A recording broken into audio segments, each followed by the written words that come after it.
Please don't spoil the movie by adding your own soundtrack. And we have arrived. We're back for you, my friends. Hi, my name is Kim Possible. Call me Beat Me. My name is Winifred Sanderson. That's a good one. And welcome back to Please Don't Spoil the Movie, a podcast brought to you by two sisters who love each other. Upon occasion. Don't forget to like, rate, yes, subscribe, download.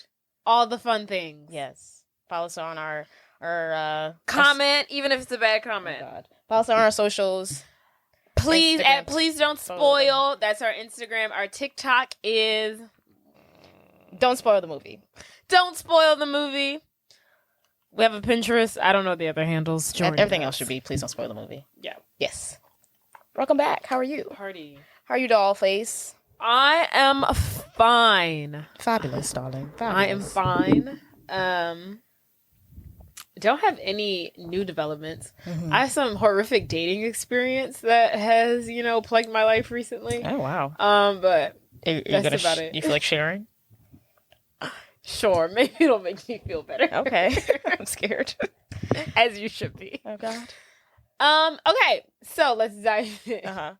Well, there's one situation. I'm not gonna dive into that one. But okay, so recently over, Memorial Weekend was not too long ago, right? So I was talking to this guy who worked at Dillard with me, and he ended up, when I first met him, I thought he was so cute. I was like, oh my God, love him. I'm obsessed. He's gonna be my boyfriend. Turned out he had a girlfriend. Whatever. Months go on. I was going to leave. This is right before I did the pageant. And I was going to California for 2 weeks. I run into him out. And he comes up to me. He's like, oh my God, you look so good tonight. Blah, blah, blah, blah. Thank you. I was like, oh my God, thank you. And he was just like, guess what? I was like, what? And he was like, oh, I'm not going to be working at Dillon anymore. I was like, oh, where are you going? He was like, oh, I'm moving to DC. And I was like, DC? And I was like, oh, well, all the best of luck to you. And he's like, no, but I want to get your number. I want us to talk, blah, blah, blah, blah. I was like, don't you have a girlfriend? He was like, no, we've been broken up since September. And this is January. I was like, September?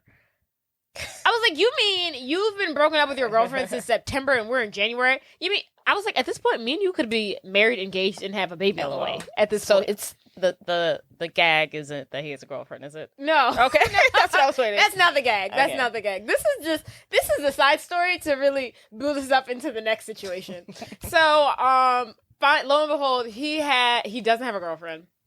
They had broken up in freaking September. It was January. I was freaking pissed. I was like, oh, whatever. Right. And then so I was literally, this was the day before I was going to California for 2 weeks. I was leaving on a Sunday. This is a Saturday night.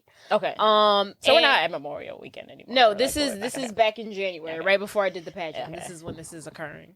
So I was like, oh, and he was like, I really, I've had a crush on you for a while. I was like, why didn't you say anything? Love that word. And then he was like, I honestly didn't think you liked me. And I was like, well, we've wasted 5 months here. And then I was like, well, when are you moving to DC? And he's like, oh, next week. And I was like, well, I'm leaving for California tomorrow. So I was like, well, this is right.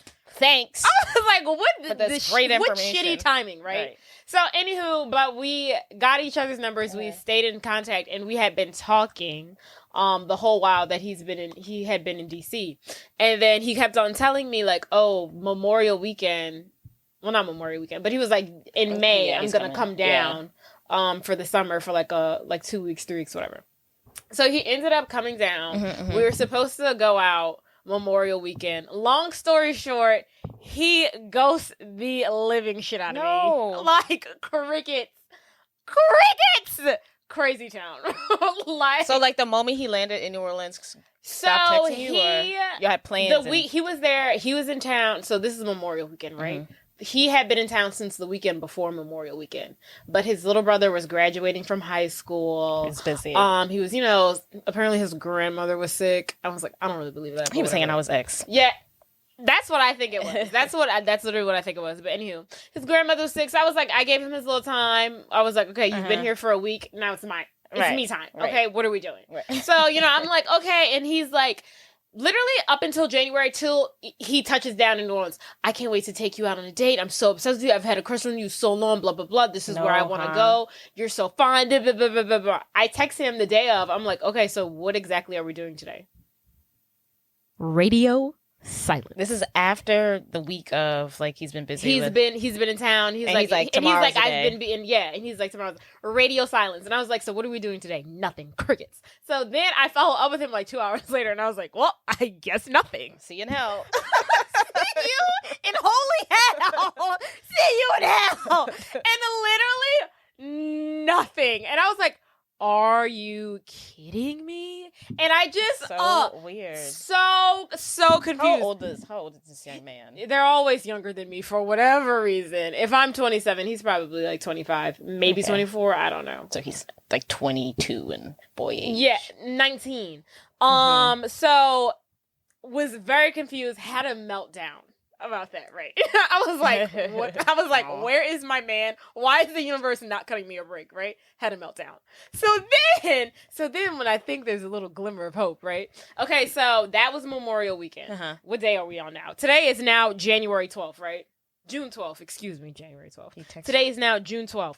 That was Memorial Weekend when all that happened. So then June 1st, okay? So that was June 1st. We had a photo shoot for the Saints. Paris Parker, our hair sponsor, we had a photo shoot for them, right? I am, for those of you who don't know, the Saints organization is owned. I thought you were about to say, for those who don't know, I'm a Saints cheerleader. I was like, whoa. I don't think we need to walk down that. We don't need a recap. Yeah. We all get it. Okay, the Saints and the Pelicans organization is under the same, they're owned by the same woman. Company. Right. Yeah. Same lady. So we have the same director, right? So a lot of the people on Pels know a lot of the people on Saints, right? So I had like no people on Pels, and I follow a few of them, right? One of the guys who was a dancer for the Pelicans, right? He posted a dude way back when, this was some months ago. He posted a dude on his Instagram story with another, like, it was like him and a girl and another dude. And I messaged him, something in my being said, figure out who this is. So I messaged him, and I was like, who's that guy? Are these stories connected? Yes. Okay. Well, no. They just, it's like a dumping. Okay. It was just like piles of sewage and shit that has just fallen upon me in my dating life. So, because remember, this is Memorial Weekend, okay? So now we're back.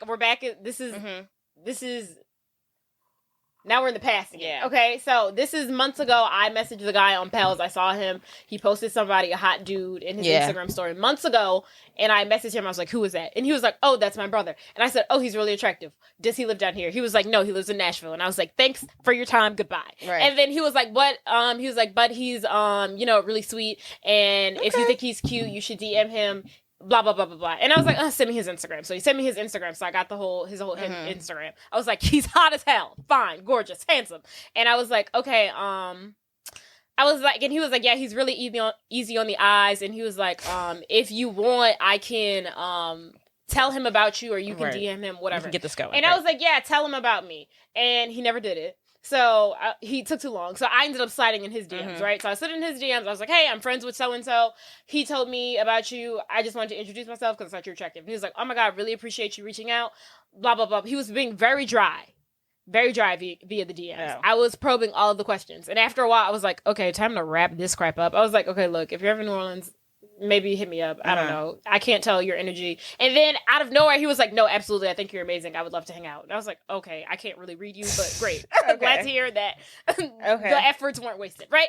Okay, so that was months ago, right? So then Memorial Weekend happened. I got ghosted from the dude who worked at Dillard in D.C., right? That was whatever Memorial Weekend was. What was that, like the 20th or something? So May 31st, the day before I have the photo shoot, for Paris Parker with the Saints, okay? I get a text message from the guy who I DM, okay? He's real handsome. He's from Oakland, right? That's where he lives. Oh, okay. Because that's where the guy who dances from Pels, he's from Oakland, right? So he's from Oakland. He texts me at 10 o'clock on Wednesday and says, hey, Jade, it's so-and-so. I just landed in your city. And I was like, hey, how are you? How was the flight? Great. Fast forward, he's like, what are the chances of me getting you to come out tonight? I said, 0. Absolutely not. It's 10 o'clock on a Wednesday. I'm not leaving my bed. Right. And then I texted him. I said, no, I'm not leaving. Absolutely not. 0 chance. And I was like, tomorrow, because the photo shoot, I was leaving work early. Right. I was like, I have free time tomorrow if you want to like link up then. He was like, well, I'm only in town for 2 days. And I was like, well, this is all I'm offering you. Right. And he was like, okay, that'll work. Like, I'll text you. And I said, great. So photo shoot comes, all pretty, got my hair done, makeup done. Fast forward, after the photo shoot, a couple of me and the teammates, we go out, we go to like, a bar, we sit there. It's like 10 o'clock, okay? Mm-hmm. The night's starting to end because it's Thursday, right? Yes. So I'm like, well, no text from him. Guess I'm going home. As I'm walking to my car, he texts me. He says, hey, Jade, sorry, I know I'm keeping you out late. We're still trying to figure out what we're going to do for the night. And I said, you're lucky. I was getting in my car and I was going home. I was like, where are you? And he was like, we're at Walk-Ons. And I said, great, I'm going to come to Walk-Ons. He said, okay, cool. I drive to Walk-Ons. Downtown? Yes, on Poydras. So I'm making my way to Walk-Ons. He's taking like, in between those text messages, he was taking a while to respond. So I was like, oh, where are you? It took him like 10 minutes. So I was like, okay. Like I was sitting in my car. I was like, let's go. Right. Respond to me. So he finally texted me. He's like, oh, we're at Walk-Ons. I make my way to Walk-Ons, right? I drive up to Walk-Ons. It wasn't far from where I was because I was already downtown. I'm getting out of my car and stuff. I'm not looking at my phone, right? Because I'm like fixing my lipstick, looking in the mirror. I noticed that he's texting me, but I'm not reading the text messages because I'm already at Walk-Ons. Right. So I get out of the car. I'm walking into the door. As I'm walking in, I spot him, and he's with the dude, the Pels dancer. His brother. Yeah, his brother. They're not really brothers. I found that out. Okay. I found out that they're not really brothers. Okay. I'm walking to the door. As I'm walking in, I've spotted him and his brother, the Pels dancer. I've spotted them. I'm reading the text messages as I'm walking in. I've locked eye contact with them. Are you ready, George? Are you ready to hear what these text messages say? It's so great that I can laugh about it now because crying spell. Just like horrific. He texts me. What did you say? It says, it's so funny. It's so funny. It makes me want to cry. It's like so fateful. Oh my God. So I'm walking. I've locked eyes with him. He texts me. We just pulled off. We just pulled off. Blank, his brother, was not feeling well. I don't know if it's him and his, because the Pels dancer, he's gay. So he was like, I don't know if him and his dude are getting into it or he's sick, but I think he's trying to stay in. I'm sorry. I wish I had more time in the city, but I will be back again this summer. We pulled off. He's sitting at the bar. There is no we pulled off. They're sitting at the bar. I'm looking at them. As I'm reading these text messages, I'm making eye contact with them. I'm reading we just pulled off as I'm looking at him sit at the bar. Why would he not call you for that? Okay, keep going. Mortified, right? And then what happened after that? Did you turn around? No, everyone asks me that. Everyone gives that's always the number one question. Did you turn around? No. Something in my being, for whatever reason, says embarrass yourself further and go up to them and sit down. I don't think that's embarrassing. That'd be like, bitch. It's actually kind of funny. It's a great story. Then I go up to them, right? I say hello to the Pels dancer. I say hello to his brother. But as I'm walking up, a girl who dances for the Pelicans also emerges at the same time. So while I'm saying hello to the Pelicans, the male Pelicans dancer brother, we're gonna call this guy PhD because he's getting his PhD. Okay. So as I am walking up and I'm saying hello to PhD guy, the female Pelicans dancer is saying hello to the male Pelicans dancer, the gay one. Yes, and I know this girl, right? I've seen this girl before. We have a mutual friend. Right. Have I met her? No, you have not. No. We're together Halloween night. Like, I have met this girl before. We have been in each other's faces. Okay. So I see her, and now I'm kind of catching on what the we pulled off was about. Yeah. And I'm like, oh, hey, girl. Hey, good to see you. And she's looking at me like, hey. Oh, God. Like, she's never seen me a day in her life. And I said, oh, okay, here we go. She light-skinned? Where's she from? No, she's brown-skinned. Oh. And I was like, okay, this is what we're on here. So then I sit down next to PhD. PhD is sitting next to his brother who dances for the Pelicans. Then it's the Pelicans dancer, the male dancer, his boyfriend, and then the female Pelicans dancer. She's sitting on the end. So I sit down, I say hey to him, PhD, and I'm just like, hey, like, am I interrupting something? Because I can go home. Right. And then he's ultimately like, no, like that's male Pelicans dancer's teammate. I've never met her before, blah, blah, blah, blah, blah. Liar! Right. And then I say to him, and he was like, I'm not sure. I've never met her before. And then something along the lines, I was like, oh, well, I know her name. I insert her name. I was like, I know her. We've met before. We have a mutual friend. Right. So then as the conversation goes on, once again, just like he was dry in them DMs, he was dry once again upon arrival. Like 1 minute he would be like engaged in the conversation, and then another minute he would be like really not off-putting, but just like standoffish. I was like, are you acting like this because you got caught? I was like, right. I was like, are you, because he is a nerd, because he's getting his PhD in quantitative biology. And I was like, clearly you might not have social cues. So I was like, are you socially awkward? Like, why are you acting like an idiot? And then the Pelicans dancer was also acting very rude to me as well. And I was like, I'm going to block both of you by the end of this night. Yeah. So. When'd you leave? Should hit it one time. I'm going to the bathroom and just left out the door. I don't know why. I thought like the situation was going to get better, but it just didn't. Yeah. So then I tell PhD, I was like, yes, I know her. We have a mutual friend. We've met before, blah, blah, blah, blah, blah. Moments later, like maybe 10 minutes later, she peeps her head to the side and is like, so what's your name again? Talking to me. She's like, how do I know you again? What's your name? I was like, come on, sis. Like, be for real. Like, we're supposed to be on the same team here. Right. But she's like playing like a little Miss Confused. She's never seen me before. And I'm like, okay, well, whatever. So then now I feel, right. So now I feel even more like egg on my face because I just told him, oh yeah, like I know her. And he's like, and then she's like, mom's like, who are you? How have we met? And I was like, all right, well. And then so the conversation is like, whatever. He's like, so he tells me, he was like, yeah, I don't think we're going to go out tonight. Like, I'm tired. We might head back to the hotel, wherever they were staying, whatever. And I was like, okay. And then he was like, yeah, I think we're about to head out now. And he was like, do you want to walk out with us? And I was like, sure, I guess, yeah. So I get up. We're walking out. One thing that is a huge red flag and should be a red flag to all women is when a man walks in front of you. Oh. The girl, we had a lot of red flags. But when a man walks in front of you, like he's literally walking in front of me and I'm walking in the back by myself. And I was like, okay, now I'm pissed. Now I'm livid. So then we get outside. Right. The female Pels dancer, she's like, she continues on. And it's just like, wait, so how do I know you again? She's just like, wait, so what times did we hang out? And I was like, we hung out this time and this time. And she was like, oh, okay, now I remember, I think. Yeah. Well, next time you see her, and be like, who are you again? Right, literally. And then so, what happened? And then she was like, so then she followed it up with, so are you coming out with us? Exactly, right. And then I was like, well, no, because per his mouth, he told me he was calling did it he for hear the you? night. No, I don't know if he did. You gotta speak loud. But I was like, you know what? Per his mouth, he was calling it for the night. Yeah. So, and then I was like, okay, well, this has been the most miserable and awkward moment of my entire life. I said, y'all be easy. Did you say that part? I said, no, I was just like, y'all be easy. Goodbye. Good night. Girl, you need to make if you're uncomfortable, you need to make everybody uncomfortable. Everyone needs to hear you. Might as well. You sat there. You can't be the only uncomfortable person. They all need to feel the ick. We're all feeling the ick. Next time, say it loud. I don't know why I felt like I was stuck in a steel pipe and literally couldn't do anything in that moment besides like try to play it. I don't know why either. Off. But oh my God. You should have been like, well, I feel uncomfortable. And walk out the door. You don't know these people. Right. I don't know. I guess when I first sat down, I was like, am I interrupting something? And he said no.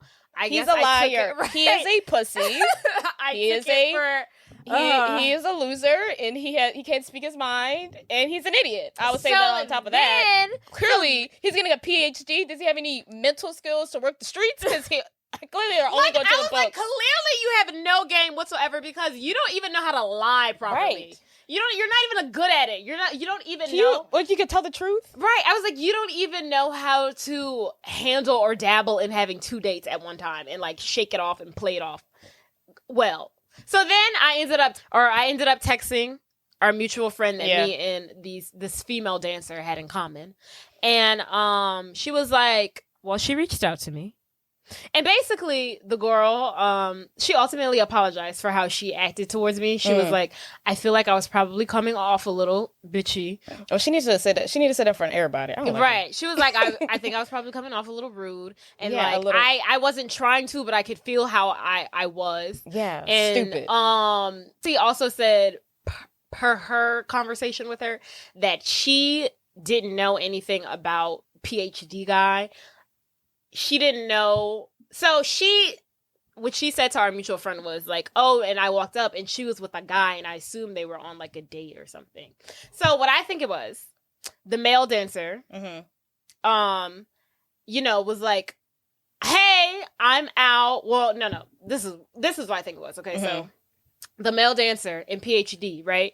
PhD was probably like, who on the team with you is single? And he's probably like, oh, this girl. And he was like, oh, I like her. Talking about the female dancer. Right.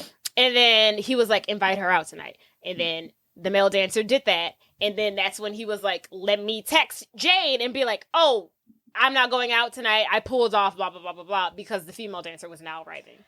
Why? Like, that's too close. Are you asshole? I know, right? It's not like, you texted her an hour ago, she's not showed up, we left. Like, you texted me 10 minutes, like, I told you I was here 5, like, what? Right. So both of them are blocked, right? All three of these people.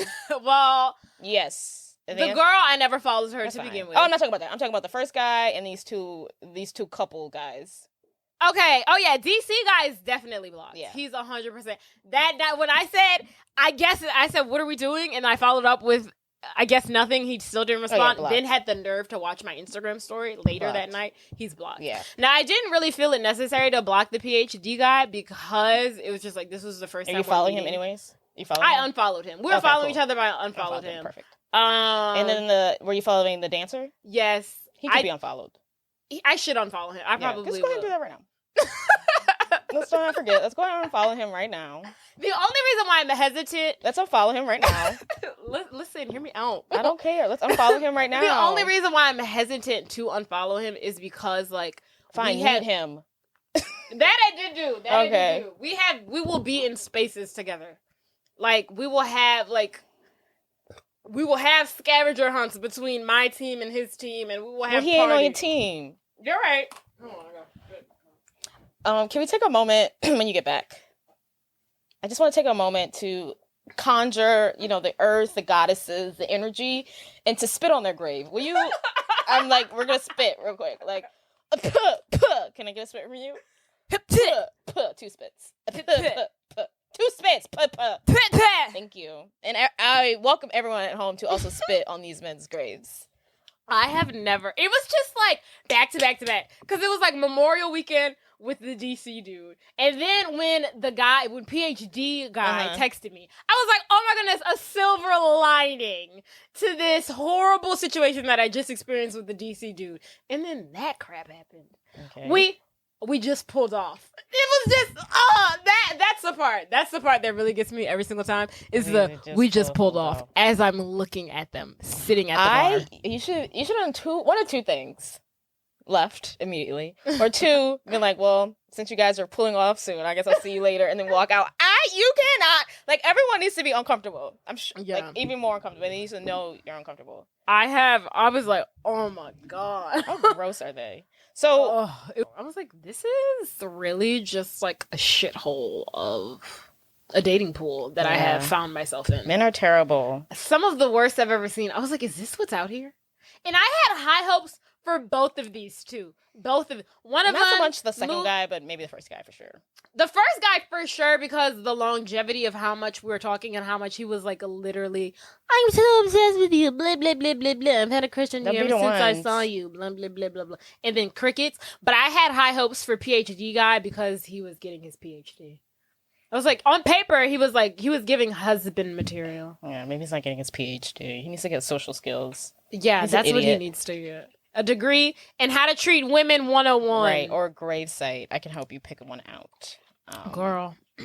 Well, I wish them all the worst. The worst. Truly, honestly. Truly. I'm sorry that happened to you, sis. Maybe this is a silver lining of something good happening. Come on, universe. I've taken 2 hits. I don't want another one. Can I get a win, please? Right. You have to watch these niggas from afar. I can't believe the first one. The second one, whatever. But the first one? Whatever. Girl, I couldn't believe it. Jordan, I really wish you could... literally every text message, I've been obsessed with you so much. I'm so glad that we finally talking. I just can't wait to come down to New Orleans and see you. I can't wait to take you out on a date. I've been obsessed with you. You're so gorgeous. I'm so lucky. Just bullshit after bullshit after bullshit. He must have gone back with his girlfriend. That's what I was saying. So when I was telling my coworkers, this is what it is. He moved to DC for an internship. I don't know if internships out there in DC pay. So they think he didn't have the money. They think he was talking a lot of how shit really, really came down to it. He didn't have the money to take me on a date. That's what they think it is. I think... right. That's even worse. I think he linked up with his girlfriend. I think his ex. Girlfriend. That's what I think. He can afford a $50 date. I was like, he can ask his parents. Right. I was like, he's out there paying DC rent, and I know he's not paying it. His parents are probably paying it. Yeah. He can afford... First of all, I shouldn't want anybody like that anyway. Who's like... I mean, I'm still living on my parents' dime. But it's different because I'm a woman. But I shouldn't want anybody... Well, I don't know who's paying his rent, but I would have to heavily assume it's his parents because he just has an internship. Right. It's not like he's like a White House staffer. Right. Even they need help too. But yeah. No, he definitely linked up with his girlfriend. So yeah. That's what I think it is as well. What about you? What's going on in your life? Excuse me. Nothing much. I went on a trip. Movie-wise, to change the subject, it's also a very sad movie, I watched The Whale with the guy from The Mummy. Oh, you did? How was it? It was so good. I enjoyed it so much. It was so good? I mean, sad. My 600-pound life super episode was good. I was watching it on the plane to Phoenix. In like the last that's minutes. When you gotta watch. That's where you have to watch movies like that, literally on an airplane. Yes, because you'll never watch it in any other setting. I boo-hooed them last 10 minutes. I was like, so what is it about? He's just obese, and he's he's obese. He's about to die, and he wants to reconnect with his daughter before he goes. And you see like. You just see, like, he has, like, one connection with, like, an old friend, and, like, just, but the main thing is, like, he's trying to reconnect with his daughter before he goes, and, like, the last scenes with him and his daughter, he fucking got me, and I was like... Did they tell him, like, oh, you have X amount of time to live or something? So he has a friend who like, watches over him. She's a nurse. He refuses to go to he refuses to go to the hospital. She's like, you need to go to the hospital. He's like, I don't want to go. And she's like, basically, like, your heart rate, your blood pressure is dangerous. Like, you're gonna die at any moment, basically. So yeah, he knows he's about to die, but he just... So he lost his boyfriend, died. His boyfriend? Yeah, he's gay. He's gay in here, yeah. So the reason why he hadn't been talking to his daughter is because he left his wife for his gay lover. Oh, okay. His partner passes away, and ever since that he became obese and so he's just never had it, like, knocked him off or whatever. But yeah. Oh, that does sound good. Yeah, but he's so nice and pathetic. He's like so nice. Don't you hate when they're like pathetic and sad? Yeah, he's just like, come on. It's just like, and like the nurse who helps him, she gives him like this fat food, but it's just like she can't help but give it to him. He's like, please, give me the bacon. Yeah, give me the chicken. And she's like, give me the level 1 carcinogen, please. Right. And he's just eating himself to death. Like that's his way. That's his addiction. That's his way of killing himself. It's like, oh wow. But it was really good. I cried my eyes off. But it's kind of sad. But like, it was really good. Interesting. Yeah. And I saw Little Mermaid. Oh, how was it? It was good. I was supposed to see it with my teammates, but I really just was not up for it at all. But it was good. Yeah, it was good. Someone told me it was really dark. Okay. No, just like, you know how like you can't see anything? Oh, I didn't think it was that dark. Oh. I don't think so. I did go at a bad time. I went at like 3 p.m. on a Saturday, and I was like, oh, I didn't factor in these children. There's a lot of children in there. Oh, really? Yeah, I should have went like at night. Oh, maybe so. Or like a weekday, but it was like it was Children's Central. Yeah, that's egg. Yeah, but it was cool. I enjoyed it. Melissa McCartney did a great job as Ursula. Yeah, I really want to see it. Haley Bailey. Am I saying her name right? Because I always want to say Halle Berry. Haley Bailey Yeah, that is tough. Okay. Because it doesn't sound right. Yeah. Haley Bailey. That just sounds goofy. Haley Bailey. Haley Bailey. What are you, 2? Right. She did an amazing job. Of course, beautiful voice. It was a great job. Okay. I'm going to have to watch it. Yeah. I'm going to have to go see it. I want to see it while it's in theaters. I don't want to miss it. Yeah. I feel like the hype's died down by now, or like go I know, at night. I think it's safe to watch it now. Go at night. I really wanted to watch it when my teammates went to go watch it, but I was like, Then when they were seeing it at 9 o'clock, I was like, we're not going to get out until like 1. Oh, I'll fall asleep. Yeah, I was like, I can't. I'll fall asleep. But yeah, have you seen anything lately?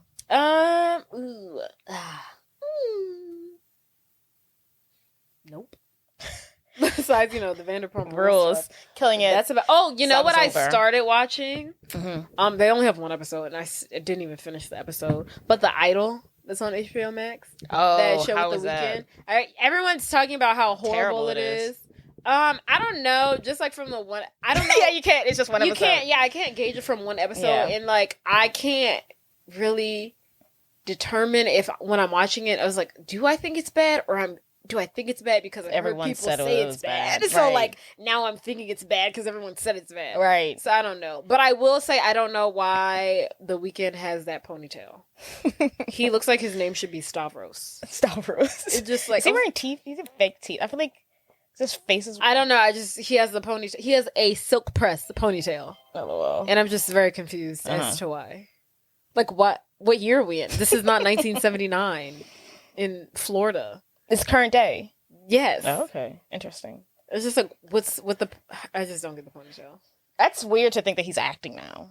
Yeah, and I don't like The Weeknd as a person or as an artist, so maybe that's why I'm also not... Yeah, I'm not into him.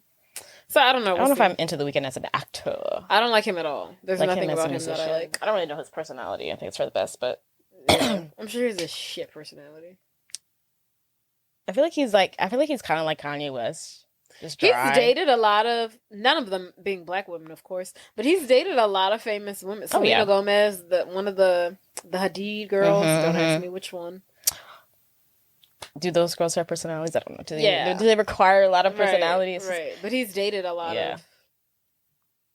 of famous women. Yes, for sure. Yeah. Publicity. You know how they be. Also, I did see one more show. I saw Mrs. Davis on Peacock. What's that? About a nun. Who it's like during so it's like if Alexa was like became super powerful and like people talked to her and like she like gave us advice and stuff. So and like they call her Mrs. Davis. That's the Alexa? Yeah, that's the Alexa. It's like Mrs. Davis. But each country has a different name for her. But like the nun basically gets sent, doesn't want to talk to Mrs. Davis, doesn't like her, doesn't like the idea of it. But she gets sent on a quest by Mrs. Davis. And if she fulfills the quest, then she can choose at the very end of it if she wants Mrs. Davis' program to go away or to keep going. Oh. It's like millions of people all across the world, they like use her to like talk to for advice. Like it's very important to people. Very important people. It's really good. It's like funny and silly. What's it on? Peacock. A limited series. Do we have Peacock? I had to get it to watch. This I could give you my information, but I had to get it to watch. Who's in it? Who's the star? Who's the nun? Do we know her? I know her from this other movie I watched, The Hunt. I don't know if you remember. It was like, you've probably seen it. It had Hunt. It had what's her name? It had Emma Roberts in it, and it was like a movie where all these like Republican people were sent to like die. So terrible. What a story! No, I've never seen that. But that's her. This is her. That girl right there in the blue. I don't think I've seen her before. Yeah. I tell you, she's really good in the movie, and I really liked her from The Hunt. So when she was in Mrs. Davis, I was like, I'm into that. Interesting. Actually, there's a lot of shows on Peacock. I don't know what Peacock's going through. They got a lot of freaking shows that I'm like, I love that. Love that. I need to watch that. They have another like just based off your description of it, it doesn't seem like it would be like funny and cute. So it's just silly. It doesn't look like, but based off your description of it, it doesn't sound like it would be at all. She's being sent on a quest to find the Holy Grail. It's just like dumb. It's just like serious and silly. It's funny. It's not like, and she's cool. She's a cool nun. She sees Jesus. who's in. She sees Jesus. Yeah, like legit. She sees Jesus. And like her ex-boyfriend is like the leader of an underground resistant movement, and they like join together to like stop Mrs. Davis. It's like silly. It's cute. I like it. Interesting. And I love it. Limited series. Peacock also has another new show called based on a true story. It's like this couple that starts to interview a serial killer that's currently, but it's like funny. I don't know. He's like actively being a serial killer, and they're like, we can put him on our podcast. We can make millions or something like that.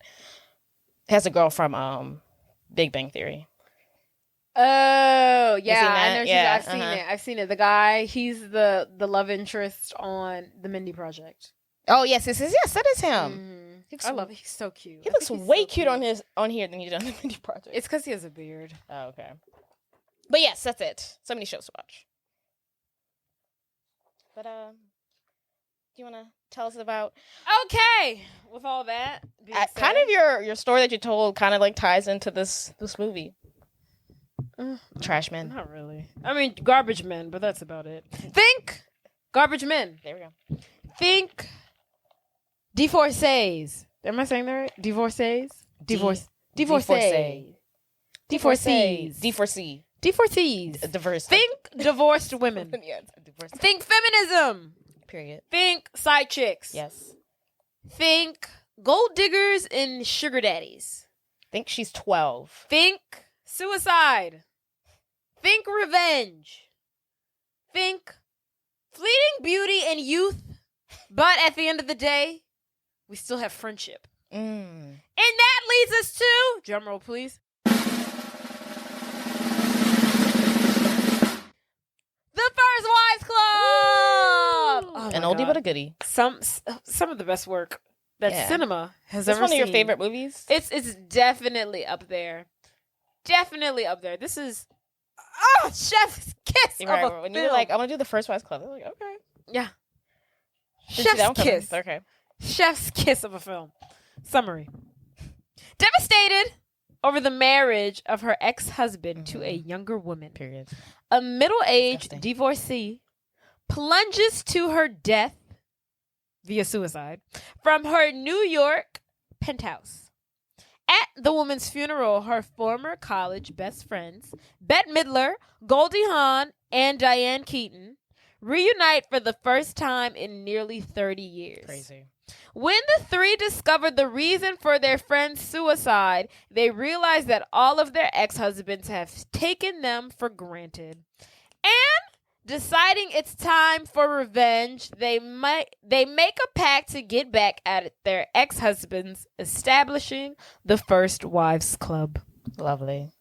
Look at you. You did it in one go. Look at you go. I still stumbled. It's because I have had a drink. That sounded fine to me. Oh. Give me some. Is it time for me to guess? No. Okay. The film was released on September 20th, 1996. And it's almost as old as us. Crazy. September? You said September? September 20th, 1996. I feel like our last movie was in September. Was it? What was the last movie we did? Charlie's Angels. Was it September? You were like right around your birthday. Maybe it was October. Oh. September, October. It's probably September. I wouldn't have said right around your birthday if it was October. The film was released September 20th, 1996 and is directed by Hugh Wilson and written by Robert Harling based on the novel of the same name. Never knew that. That's why it's a good movie. By Olivia Goldsmith, of course. The great movies are always books first. Of course. Keep it up. The budget? Would you like to guess? Like you have an option. How many? No. I said this is 1996. 3 women, New York City. Is it 96 million? You look like you. No, I don't know. You looked happy when I said 1996. There's a 6 in there. That's why. Oh, okay. Okay, 60 million. No.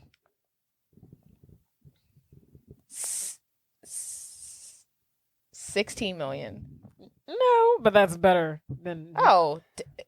26 million. There you go. $26 million. The box office? Oh, gots to be 26 million. Gots to be 100 mil. Okay. 120 mil. Ooh, 150. 180? $181 million. No, that's a profit.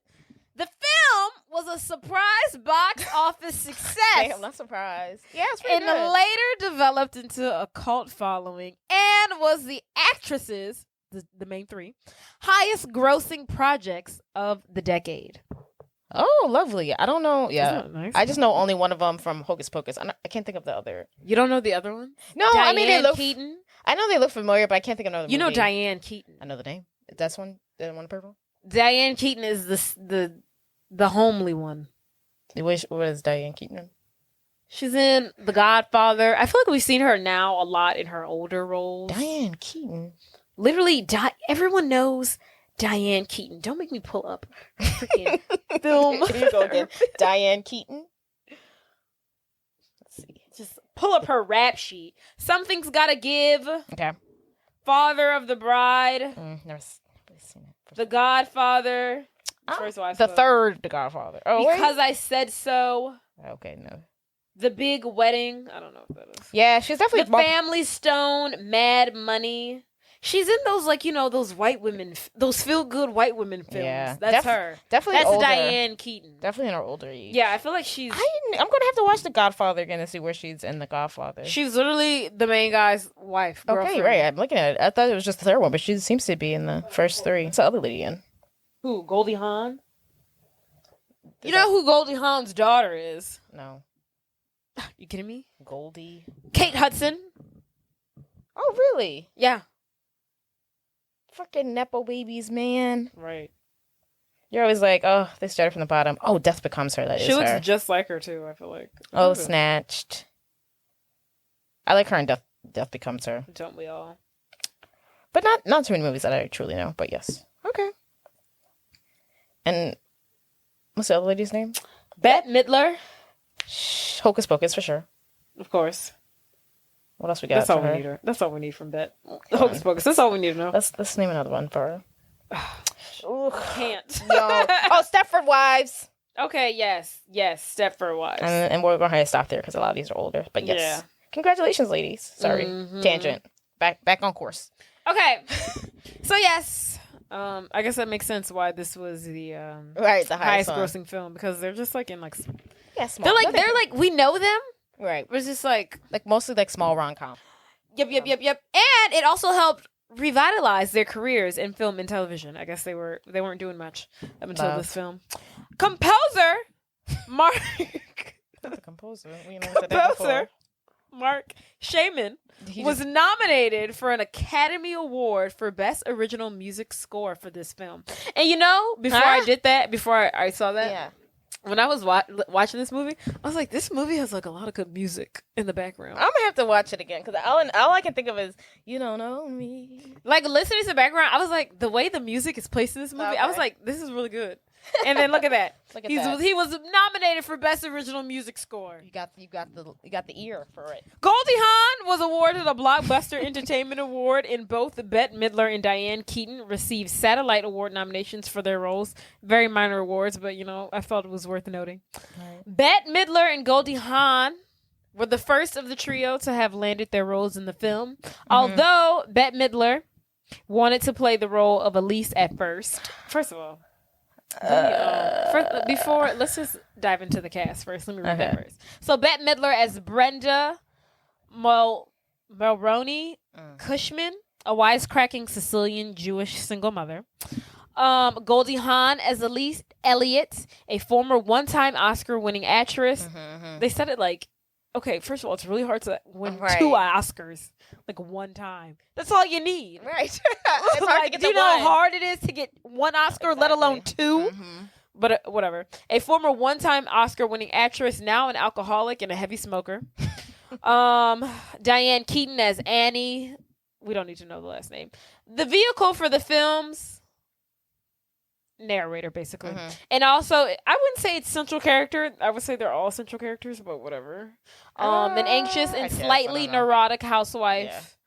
Yeah. Sarah Jessica Parker as Shelley Stewart. Yay. Morty's dim-witted, that is Brenda's husband. Shelley's dim-witted, but manipulative fiance.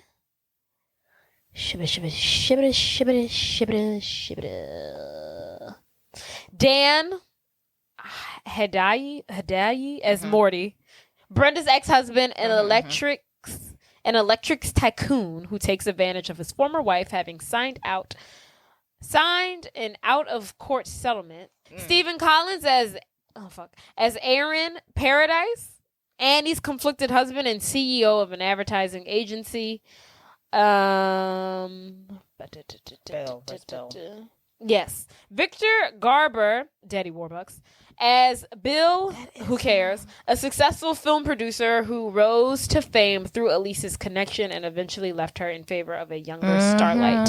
So, basically, we have the main three ladies and then their husbands. Yes, and Shelley. And then Shelley, played by the one and only Sarah Jessica Parker. Woo! Okay, so anywho, back to what I was saying. Goldie Hawn was, Bette Midler wanted to play Elise, the role of Elise Elliott, the celebrity. I couldn't have seen it. Would have been different. It would have been different. And then, but that didn't work out. And then obviously Goldie Hawn got that role. Then the producers also intended for Jessica Lange, our good sis from American Horror Story, to play the role of Elise. But then they rewrote it in a more glamorous version from the book, because I don't know how she was supposed to be in the book, but they wrote Elise's part to be more glamorous. Very more sad. And then they gave it to Goldie Hawn instead. And then Goldie Hawn enlisted her friend Sally Field. You know Sally Field, Still Magnolias. Sure, yeah. Google her. Okay. To join the cast in the role of Annie, the timid one, right. But declined because she didn't have any musicality, because they sing in this movie, I guess. And then the role eventually went to Diane Keaton, who had worked on a film previously with one of the producers. Right. And then a man we have never heard of, it's not even me worth noting his name, was up for the role of Aaron, which is Annie's husband, but he dropped out because apparently he wanted to pursue some sort of music career. Okay. And then Stephen Collins, the dad from Seventh Heaven, ended up replacing him. Jon Stewart, The Daily Show. Okay. The original, the OG host of The Daily Show, was in the film and was hired as the lover of of Goldie Hawn's character Elise. He was her lover. Okay. But all of his scenes were cut out from the film. That's right, because they said she has a new boyfriend. Yeah, and then at the end they say she's dating a guy in the play. Aggravating. Yeah, that was him. Crazy. Dang. Hey, crazy? Mom, I'm in a movie. They cut all my scenes. Literally. They mentioned my name though.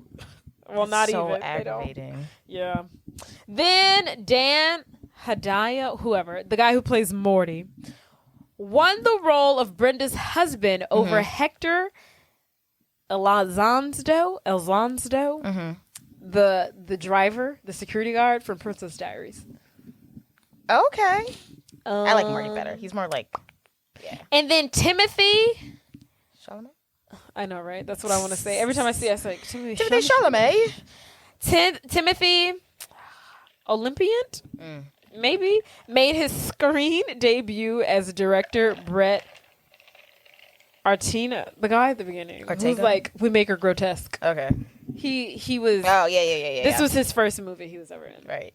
The guy who was on that show with Drew Barrymore that was on Netflix, Santa Clarita's Diet. This was the first movie he was ever in. Yeah, cool. Yeah, he's got a solid face. Yeah, really handsome guy. TV Land. TV Land. Oh, TV Land. Was trying to do a reboot of The First Wives Club starring Allison horrible at last names. Hannigan from How I Met Your Mother, the redhead chick. Also Meg Hitley, never heard of her. She's from Smash, whatever. And then Vanessa Lachey.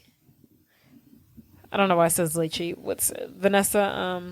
Freaking Nick Lachey. Vanessa Lachey, chick from the host of Love is Blind. Oh yeah. So these three women, the chick from the redhead from How I Met Your Mother, some lady I've never heard of, and then the host from Love is Blind. They were gonna do some reboot for the First Wives Club that was gonna be on TV Land. The premise was gonna be a little bit different. They were still gonna be from college, have a friend that committed suicide, but it was gonna be set in San Francisco, and they were gonna be San Francisco professionals rather than Manhattan socialites. But it fell through. And then also, I would like to point out, in this movie, all of these ladies, Bette Midler, Diane Keaton, and Goldie Hawn, they are 50 when this movie is being filmed.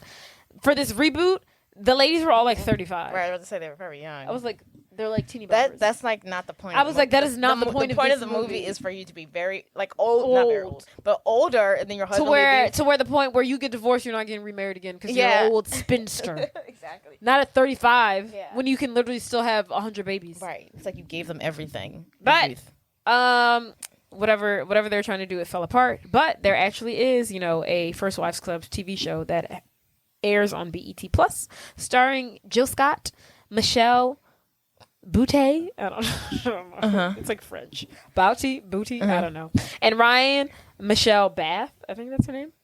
And same premise, or? Yeah, I think so. I don't know. There wasn't really much on it. I know it's based in New York. Okay. So yeah. I can tell you that. They didn't do the whole San Francisco zhizh. Okay. So we're ready? We're ready, baby. Let's how far? Girl, we're an hour in.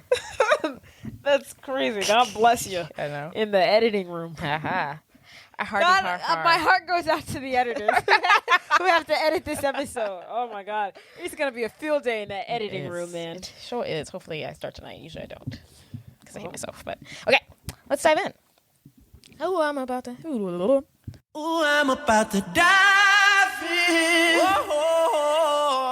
We don't support Tory Lanez.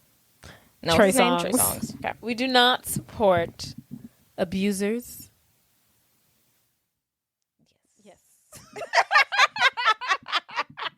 Yes. Yes.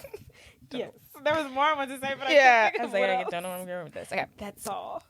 So the movie begins with four friends, Annie, Brenda, Elise, and Cynthia, in 1969, hanging out in their dorm rooms as they celebrate graduating from Middlebury College. It's a real college, apparently. Oh, cool, nice. Liberal arts school in Vermont. Ooh, okay. So during a celebratory toast, Cynthia has them promise to always be there for each other and takes a group photo. And then she also gifts them with each of them with pearl necklaces. Mm-hmm.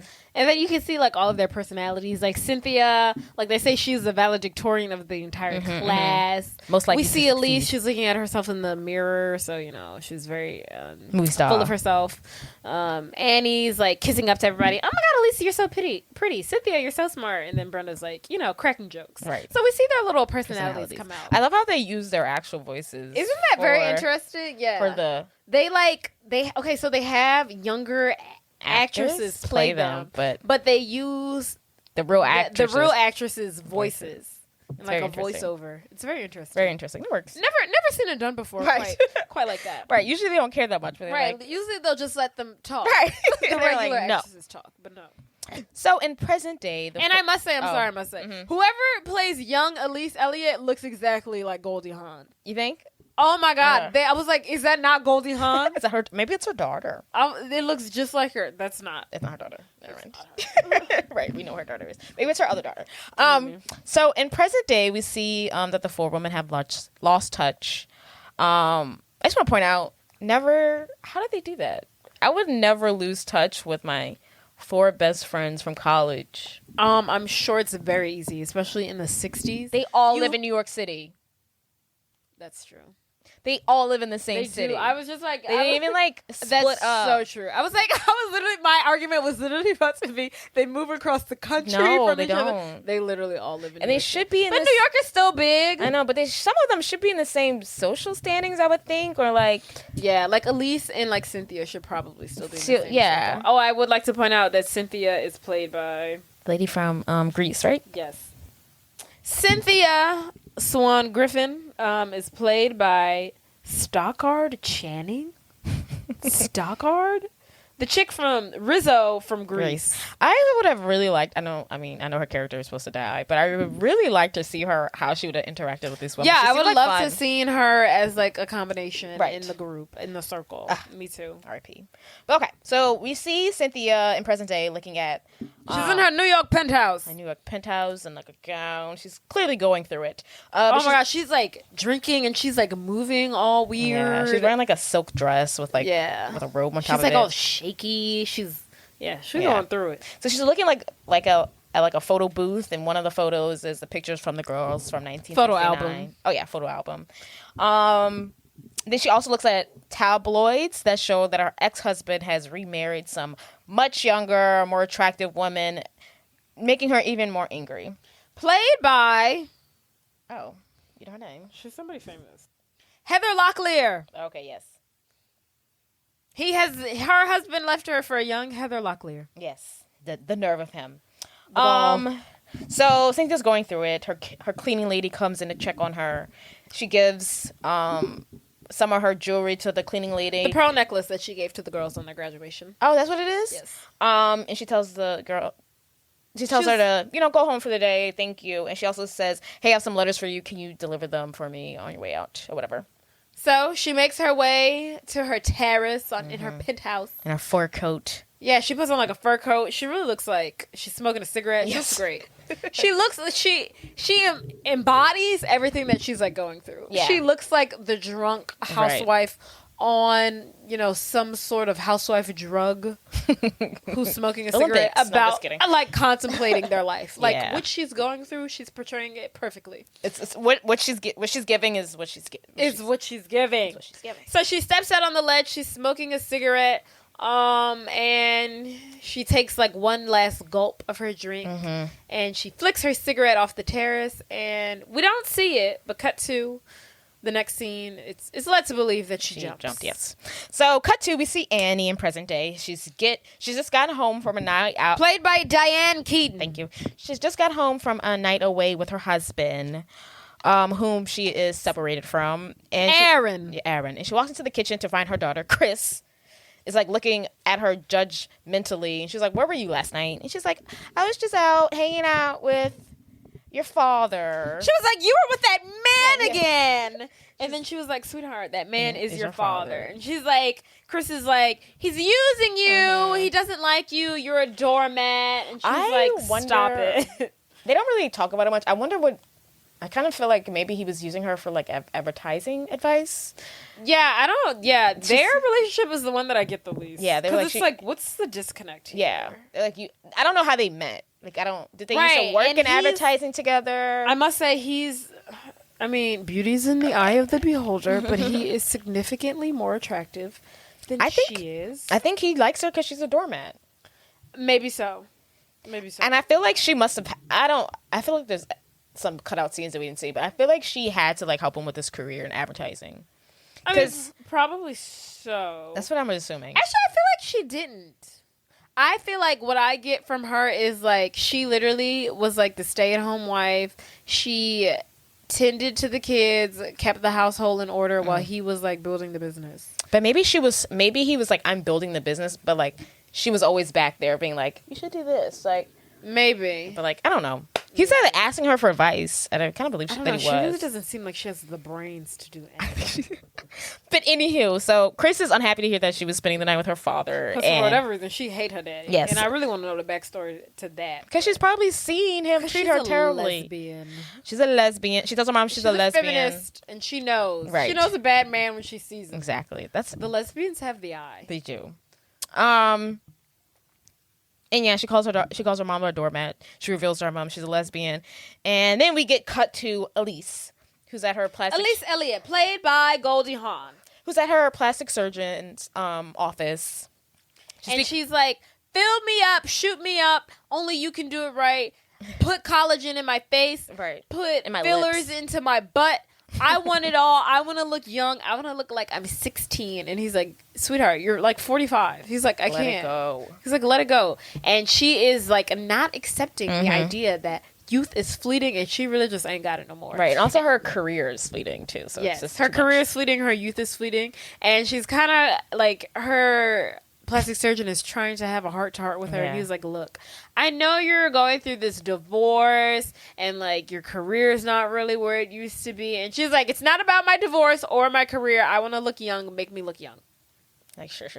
And also he's like, okay, you know what really help to make you look young? If you stop drinking so much and you stop smoking. Oh yeah, she's a huge alcoholic. Yeah.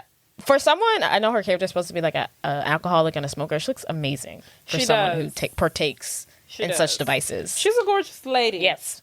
But in the end, she convinces her doctor to put more, filler or collagen. We call it filler. I don't know what collagen. I've never heard people put collagen in your face, but he puts filler in her lips to make them a little bigger. Just to make them a little more plump. And then we meet Brenda, who is, we learn that is struggling financially after divorcing her husband, Morty. I don't know. She's like talking to her son in the scene. Is that what she's doing? I literally don't know. Yeah, Brenda's story is very, they don't give, I like Brenda. I don't even remember seeing her. Okay. But soon after we're reintroduced to all the girls, they each individually learn about their old friend's death, Cynthia. So the next day, all the girls arrive to Cynthia's funeral, and they kind of like see each other enter. They're like, oh my God, friends. Also, throughout this movie, Annie is narrating. Yes, Annie is the narrator, because she's that girl. She's going to tell you the play-by-play. She probably wrote this in her diary. Yeah. So at the funeral, we see, first we see Elise arrive with... what's her name? A huge socialite. Bruna. I wrote it down. Gunella. Which is like she's like the it girl of the Upper East Side or whatever you say. It's Gunella. Garson Gilbert. Yeah, so Elise walks in with this. Who is a New York socialite. Yeah. Yes. So Elise, and she's anybody knows Gunella. Yes. You want to be in New York City, you got to go through Gunella first. So Elise walks in with her. Yes. They're like besties. Love that for her. And then Annie's there by herself, I think, and then Brenda's there with her employer, who is which I never made the connection. Right, because it seems like that he was. It seems like he works for her. Yeah, but she works for him. So she goes in with her boss. Dorado. What is his name? Yeah, it's Dorado. it's so weird to pronounce. Dorado Felice. Yes, apparently he's like the top 10 worst interior designers in New York. Yes. One of the worst. And who also arrives is Cynthia's ex-husband with his new girl. The nerve of him. He sits front row, and he spends the freaking time fondling her boobies. Nipples! Her little titties. Literally, while his ex-wife is sitting in a casket dead after her suicide because of him. Yes. He's fondling her boobies. His new wife's tit. Front row in the church. At the funeral. In the church. At the funeral. At the funeral in the church. Yeah. So everyone's here and accounted for. Yes. Everyone's in the room. Brenda, before the funeral starts, tries to say hello to Elise. Elise, being Elise, the Oscar award winning actress that she is like, who the hell are you? She was giving that girl what that girl gave you. Who? She literally gave me exactly. I'm literally Brenda. You're like, I'm like, hey girl, how are you? And she's like, huh?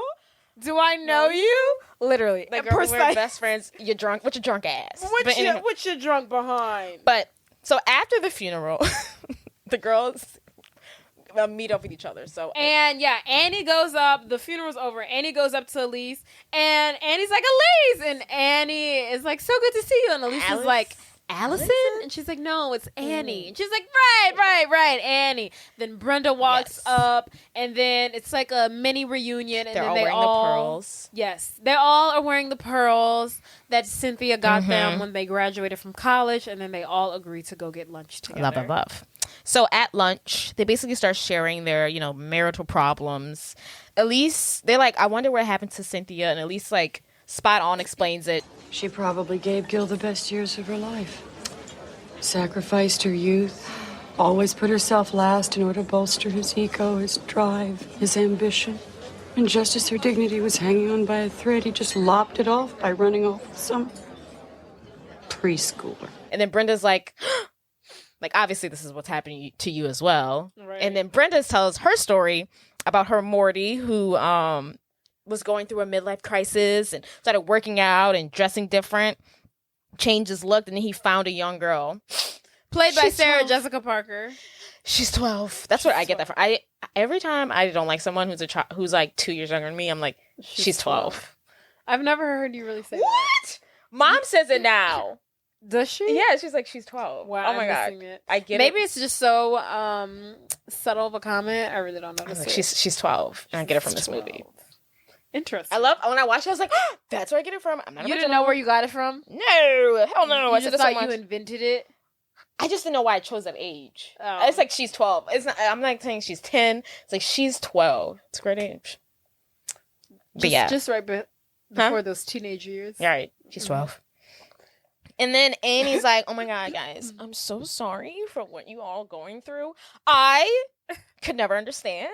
Y'all are pathetic."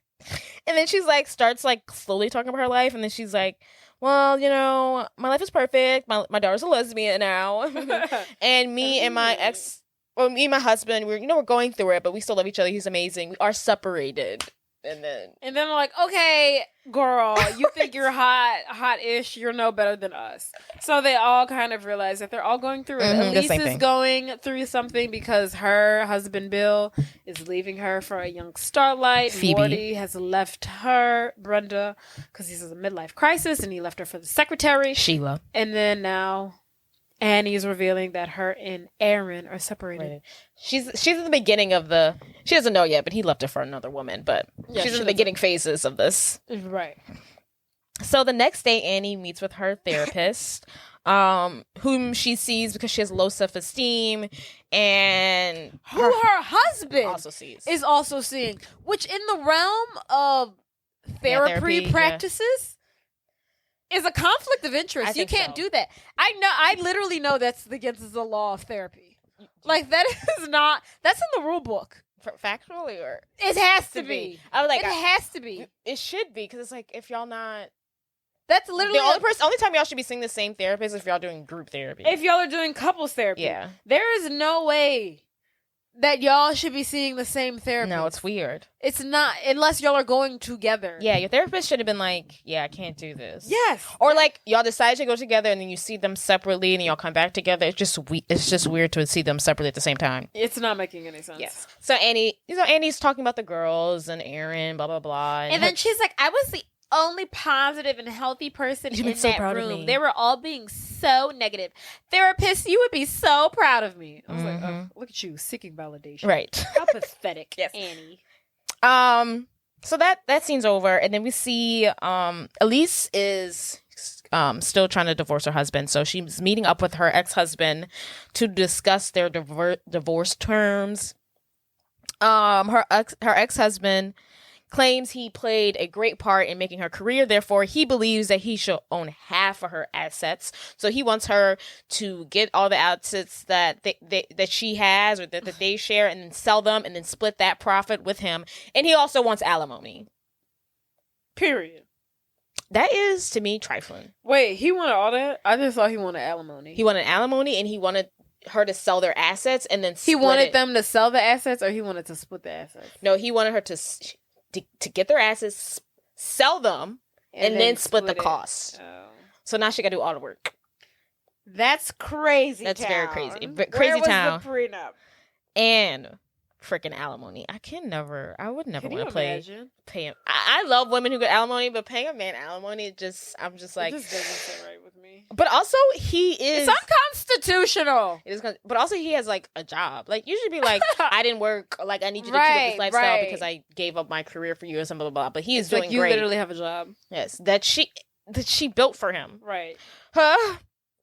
So after she's had her meeting with her lawyers and her trash soon-to-be ex-husband, Elise now is meeting with this like hot young new film director who's on the scene, and he has a role for her in mind, and he really wants her to play it, and she really wants the role in the film. But the roles in the film that they think that she will play are two different roles. She thinks she's going to be playing this young main character named Monique, while the director wants her to play Monique's mother, who's like old and decrepit and angry and bitter and nasty, grotesque. Yes, he and all of the things.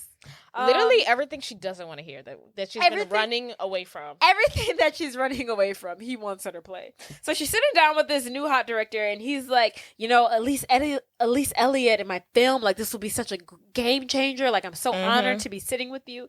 And then she's like, oh my goodness, yes, I can't wait to be in your film. And she's like, well, how do you want me to play the role? And he was like, well, we make it grotesque, like completely horrendous. And she's like, excuse me? He said no makeup. He's like, yeah, you'll play Monique's mother. This whole time she's thinking she's going to be playing the main character, Monique. And he's like, no makeup, no lighting. You maybe gain 30 pounds. Like, take out your collagen in your face. Like, all of that. Why she ever thought she was going to play anyone's mother. Most of these women in Hollywood, they have to start playing mothers at 30. Literally, you start playing. At least. Literally, once you hit 30 in Hollywood, your shelf life is over. And all you are considered is an old maiden. Right. Why you thought you would play the at 50? At 50? Elise. You should have been started playing someone's mother. 46 at generous. 46. You really thought she was going to play the main character, the youthful teenager? You lucky they didn't put you as the grandmother. You're really lucky you're not playing someone's grandmother. You're honestly lucky. Not by our standards, though. Right. Hollywood. This isn't our standards, folks. Yes. Hollywood standards. Yes. I would let her play Monique all day. But honestly, she should be playing someone's mother. Even let her play the toddler in my world. Give her what she wants. Give her what she wants. So, after this meeting, Elise spends the night drunk at a bar crying to the bartender about the whole thing. I just really want to paint the picture that she is an alcoholic. She's drunk. She's drunk. A fun one. A fun one. She's nice. I think. She's no Dorinda. Just kidding. Oh, yeah. No, that's angry a drunk. But anywho, so now we see Brenda. She's out shopping with her employer. What's it? Dorado. Sure. Dorado. The worst, top 10 worst interior decorators in all of New York City. Why are they hanging out together? I don't know. It really does look like he works for her. It looks like they're friends. Like, it just looks like they're best. I don't even think I knew they worked together. Yeah. I thought they were literally just Friends, right. That's what it's giving. So, yeah, they're at, like, the mall, and he's like, you need to buy this, you need to wear this. And she's like, I can't wear this, I can't fit it, I can't afford it. And he's like, so your son, who cares? Just put it on. So they're having this conversation, and then she turns, looks to her right, boom, Morty, her ex-husband. She don't care where she at, she's on that ass. Morty, I can't pay my bills. I can't. Where's the money, Morty? I can't pay our son's tuition. This is because embarrassing. you're not running the checks. I can't put food on the table because you're too worried about your business and your little dime piece girlfriend. What about me, Morty? Where's the money? Where's the cash? The nerve of him. So Morty owns multiple electronic stores, and then he's telling her, "I don't have any money. It's all tied up. He's like, it's all tied up in the business. The business is expanding, not me, Brenda." The nerve of him. And then Shelly walks out with dresses that she's like, what she call him? It's not Morty. She calls him Morton. I just need them all, sir. So you have, sir. You're literally pitching to your ex-wife, like, "Oh, I can't afford you have to pay your rent, to pay our son's tuition, to pay for his bar mitzvah, but I'm too busy because I'm too busy paying for my mistress's lifestyle." Crazy? Now, if you're gonna leave your wife and your son for some young girl, fine, but at least pay the bills, sir. At least pay the bills. At least pay the bills. You have it. So in walks Sarah Jessica Parker, played by Shelly. Mm-hmm. She is Morty's young girlfriend. Boo. Morty, that's his young girlfriend. Shelly and Brenda, they lock eyes. Shelly's like, Morty, get her away from me. She is disgusted at the sight of her, and they have a brief exchange, and Morty's like, "It was good seeing you, Brenda, but I gotta go take care of my main girl." Mm-hmm. And then Shelly insults Brenda. She calls her fat. Yeah, she's basically. Like, "What you get something in your size? Your own size." Could you imagine? Not only did you steal my man and my life and my money, now you're gonna make fun of my weight. I will kill you. I will murder you. And unfortunately, Brenda suffers with her weight. She's not even that big of a girl. She suffers with weight issues. Not big at all. Yeah, and that's it's a trigger for her. Yeah. She goes home. On her refrigerator is these obese people, pictures of them. I guess to deter her from eating. Oh, I did she not really see has. that. She really has a problem with her weight. Yeah, she's like. Oh wow! I didn't see that. So she's not big at all. Yeah, she's not that. She's really not that big. So she. No, not.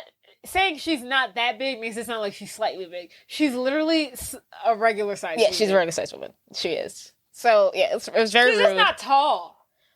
Amen. Yeah, she really isn't bad. And then that night after all this, Brenda goes out to a restaurant and eats by herself. And I think that's a big step for herself. I don't remember that part at all. Remember that she sits down, everyone's like, "Is she eating by herself?" And the waiter comes up and he's like, Uno? She's like, yeah. He takes all the plates. Like, it's like they made it such a big deal that she's eating by herself. No, I don't remember it. Yeah, well, it's a big stuff for her. And clearly I wasn't paying attention that deep. yes. So, you move and we're keeping it moving. So also that night, while cooking with her mother, Annie gets a call from A.A. Ron, as some would say. He asks her out to dinner. Oh, that's funny. And she excitedly accepts because, she wants to get back with him. Her mom is also... She has no self-esteem. Yeah. Her mom's also happy because she also wants her daughter to get back with A.A. Ron. Her mom is not a... she's not helping the situation. Yeah, her mom is not positive. Yeah, her mom... she has a problem. Annie has a problem with, sticking up for herself, and one of them is also her mom. Like, her mom could help the situation, but she's not. She gets the call from Aaron. She's all excited. She's like, oh my goodness, that means he's like really focusing in on therapy if he wants to get dinner, and he's, getting rid of his like intimacy issues and his fear of me poisoning him. Random. He really wants to like... I'm going to look more into that statement. That's really weird. And he really wants to focus on a relationship, and I'm really excited. That makes me think he's been cheating on her. When he's like, I have a fear of you poisoning me. I'm like, why do I need to poison you? This is so peculiar. Like, is he cheating? He must have been cheating on her. How long have you had those glasses? 3, 4, or 5 months. So, yeah. Oh, okay. Awkward. I've had this face for a while. So, she goes to meet him. They have dinner. They dance. They dance the night away. She walks in there. They lock eyes. It looks very romantic. And he takes her on the dance floor. They sway and they like dance. They look really into each other. He is a douchebag. That is scary. I can't believe what happens next. Men are scary. So then they go to some hotel. This must be where he lives. He stays. Oh, maybe. Actually, I don't even know what's a hotel. It looks like a hotel to me. Because you remember the therapist walks in. It looks pretty big. I wonder if maybe it looks like a suite. Yeah. He must be staying at this hotel. Right. So they dance the night away. They have a very romantic evening. Yes. They bring it back to his hotel, his place. They make love, as a married couple would do, after such a romantic night out. Right. And he's excited. She's all excited. She's all happy. They're in their robes. He's kissing on her, and then he kisses her, and he's like, I want a divorce. No. You gotta... She's like, I can't wait for you to move back in. I'm so excited. Like, she's like thinking like... She's thinking long term. He tells her, I love you. Oh, right. Then he stands up, holds her. It's like, I want a divorce. I want a divorce. She's like, but we just made love! But we just made love! I love how she like yells. She's like all timid, but like her theme throughout this movie is like yelling. Hysterically. Yes. Hysterically. So she begins yelling hysterically. Obviously. And he starts to gaslight her. And he's like, Annie, don't do this to me. You know how you make me emotional. And she's like, what? And he's like, I just don't think this is working out. But we just made love. You just said, he was like, you look so, when I saw you, he was saying that he called this date to break up with her, but she looked so good that he just couldn't stop himself. Mind you, he's dating someone else. And he's like, don't do this. You know how you manipulate me. Yes. How she manipulates him. What? Then what happened next, Jordan, huh?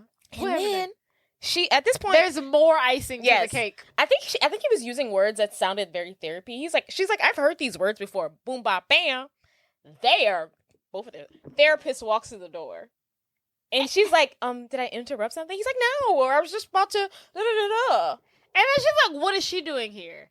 And the therapist is like, Annie? She's like using that like therapist tone. And she's like, what are you doing here? Then he reveals to his wife that he is in fact dating his therapist, but also her therapist. Now her therapist is dating her husband. Now that should be illegal.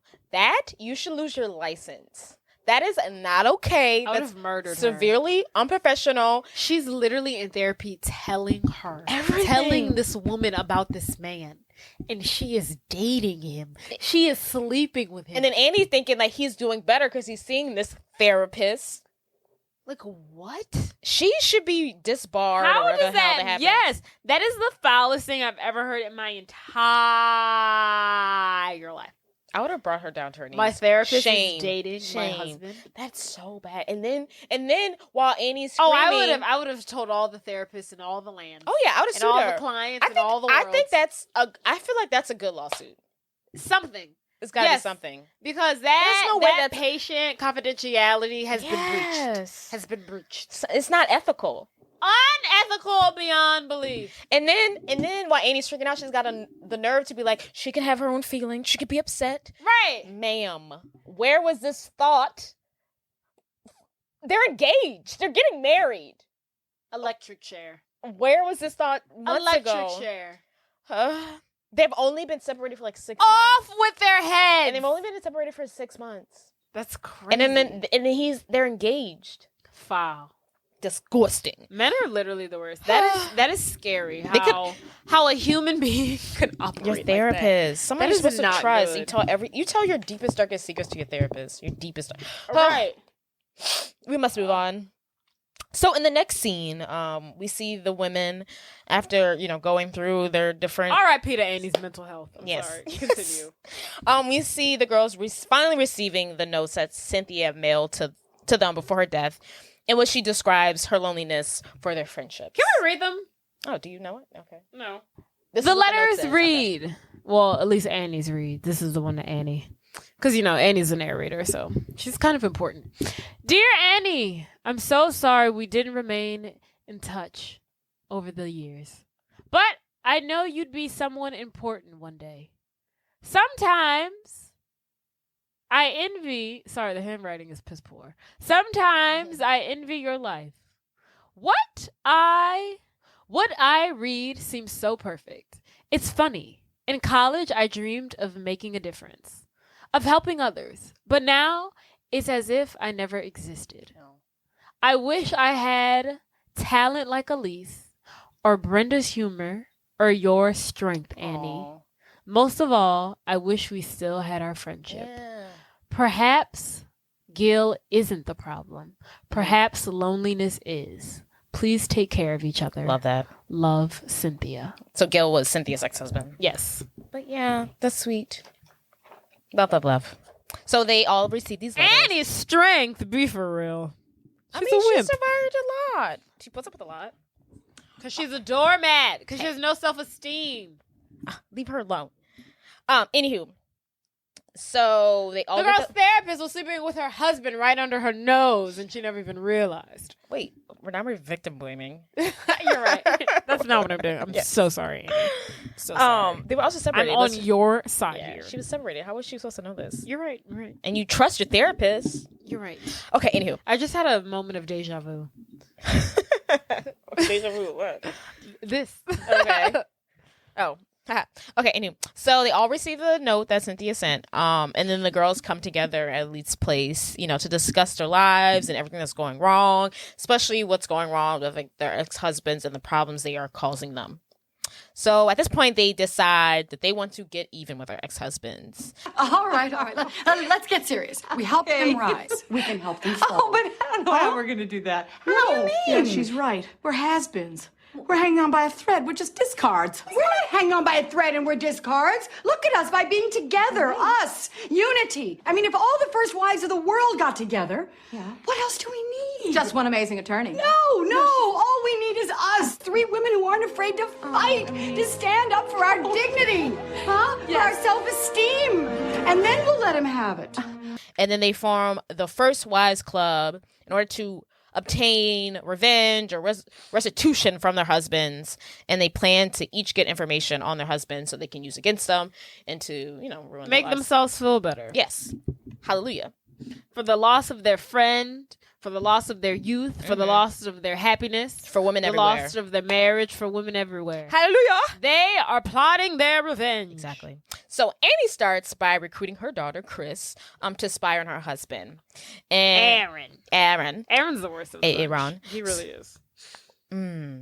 Out of the 3, I feel like we need to. I want to talk about the whole thing because I feel like my mind changes all the time. So who's the worst out of the 3 Yes. husbands? It's Aaron. God. That manipulation is just crazy. Yeah, I didn't like how he came at that point where he was like, "You manipulate me." He was like, "You know how you manipulate me." Are you for real? Yeah, right he's now? up with the therapist. Yeah, he might be the worst one. You're right. He's the worst. So Annie decides to ask her daughter Chris to do this whole thing by going to the gay bar that Chris is at. So the girls walk in, they find Chris, and Annie basically tells her their plan, and Chris is on board because she hates men. She hates her father. Including her father. And she also wants to taste down all these men. She's totally in. And then we see Chris going to her dad's office at the advertising firm asking for a job. I'm assuming it's like a secretary job. Yeah. And he happily agrees to give, his a job to his daughter. Nepotism. Exactly. And then so Elise, then we see Elise go to Bill's office, which is her ex-husband, along with some movers to collect all the antiques and all the, fine items that she has bought for him to begin liquidation of their assets like he requested. Yeah. So she's just like plucking things off the wall. She's like, that Van Gogh can go. Right. This Picasso is mine. Get this off the wall. And he's like, what are you doing? She's like, I'm doing what you ask. I'm liquidating all of our assets so we can split the money. Now, what she does throughout this whole movie, I'm like, is this legal? Like, yeah, I don't know how she got away with it. I don't know how she got away with it. But, I mean, technically speaking, I guess she bought that stuff.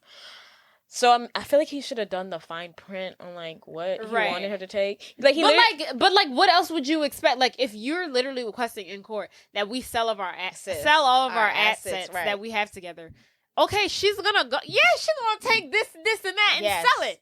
Like literally. Right. Be careful what you wish for, sweetheart. You should have just asked for the alimony. Yes. These are very she takes his desk. What you thought she was gonna take her house and sell it and split it down the middle with you? I don't think so. She literally goes in there, takes his computer, his desk, his shoes off she goes, the chair the lady's sitting in, take that. Take that. I want all of it. Everything. So Bill is pissed, but that's what he asked for. That's what we asked for. And then so next we see Brenda and Annie attending Brenda's son's bar mitzvah. And of course his new girlfriend, played by Sarah Jessica Parker, Shelley, is there, as well as Morty. And then after the function, why do I keep saying Brinny? I know. Brenda and Annie learn from Brenda's mafia-connected uncle that Morty got his start in the electronics business because he used stolen goods from the help of Brenda's father and his uncle. Yes. Uncle Carmine. At first I was like... So Brenda has, ties to the Italian mob. First I was confused. I was like, I thought they were in the mafia, but they're Jewish? But she said it's on her dad's side, so I was very confused. I guess her mother's Jewish and, her her father's dad's classic. Real godfather.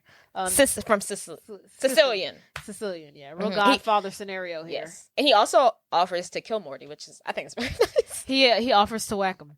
I'll kill him for you. So yeah, at the bar mitzvah, Brenda's like, my Morty? A crook? Okay, so, Brenda is definitely still in love with Morty. Yeah. I think she wants to ruin his life, but she also, wants him to want The fire is like flickering. I feel Brenda's pain every day. Okay. She hates him, but it's like, hey, if you want to, turn over a new leaf one day, change your ways, come holla at me. I know. The rest of the girl, at least it's done with Bill. Annie definitely still wants Aaron, but in a different way. But only because she's pathetic and sad, and she doesn't have, a backbone. Yeah, but Brenda, because she doesn't have any self-esteem. Brenda has the self-esteem. But Brenda still loves Morty. Yes. So we find out that Morty's a crook. He was stealing electronics. That's how he got his start. His books are fraud. Yeah. Fake. His books. And we're gonna use that the later. Numbers, the fraud. So back to Elise, who is still on her, her tirade of taking Bill's assets, which is her assets, to liquidate. She shows up at his apartment where she meets Bill's young, attractive new girlfriend, Phoebe, played by the chick from Saved by the Bell. Yes. She did a really good job in this. I didn't like her mouth in this movie. Her mouth looks I think weird. it worked. Like her being annoying and me I liked it. No, something about her mouth looks gummy, and it didn't look gummy on Saved by the Bell. No, she was also in another movie reviewed. Played by Elizabeth Berkley, who plays Jessie on Saved by the Bell. Yes. So, she's the girlfriend. Yes. Elise walks in. She meets the girlfriend, played by, so and so. And she's all the girlfriend. The young girlfriend is super excited to see Elise. God. She's fangirling. She's like, "Oh my God, Elise Elliott! I'm such a huge fan of yours." Meanwhile, Bill is like, "Why are you in here?" Meanwhile, Elise is on a mission to collect all of the items. She's taking this antique. She's taking this painting. She's taking this sofa. And meanwhile, the girl's still following behind her. And she's like, "Oh my God, Elise, I have to tell you about this new movie I'm in, and I think you would be perfect for the role playing opposite me."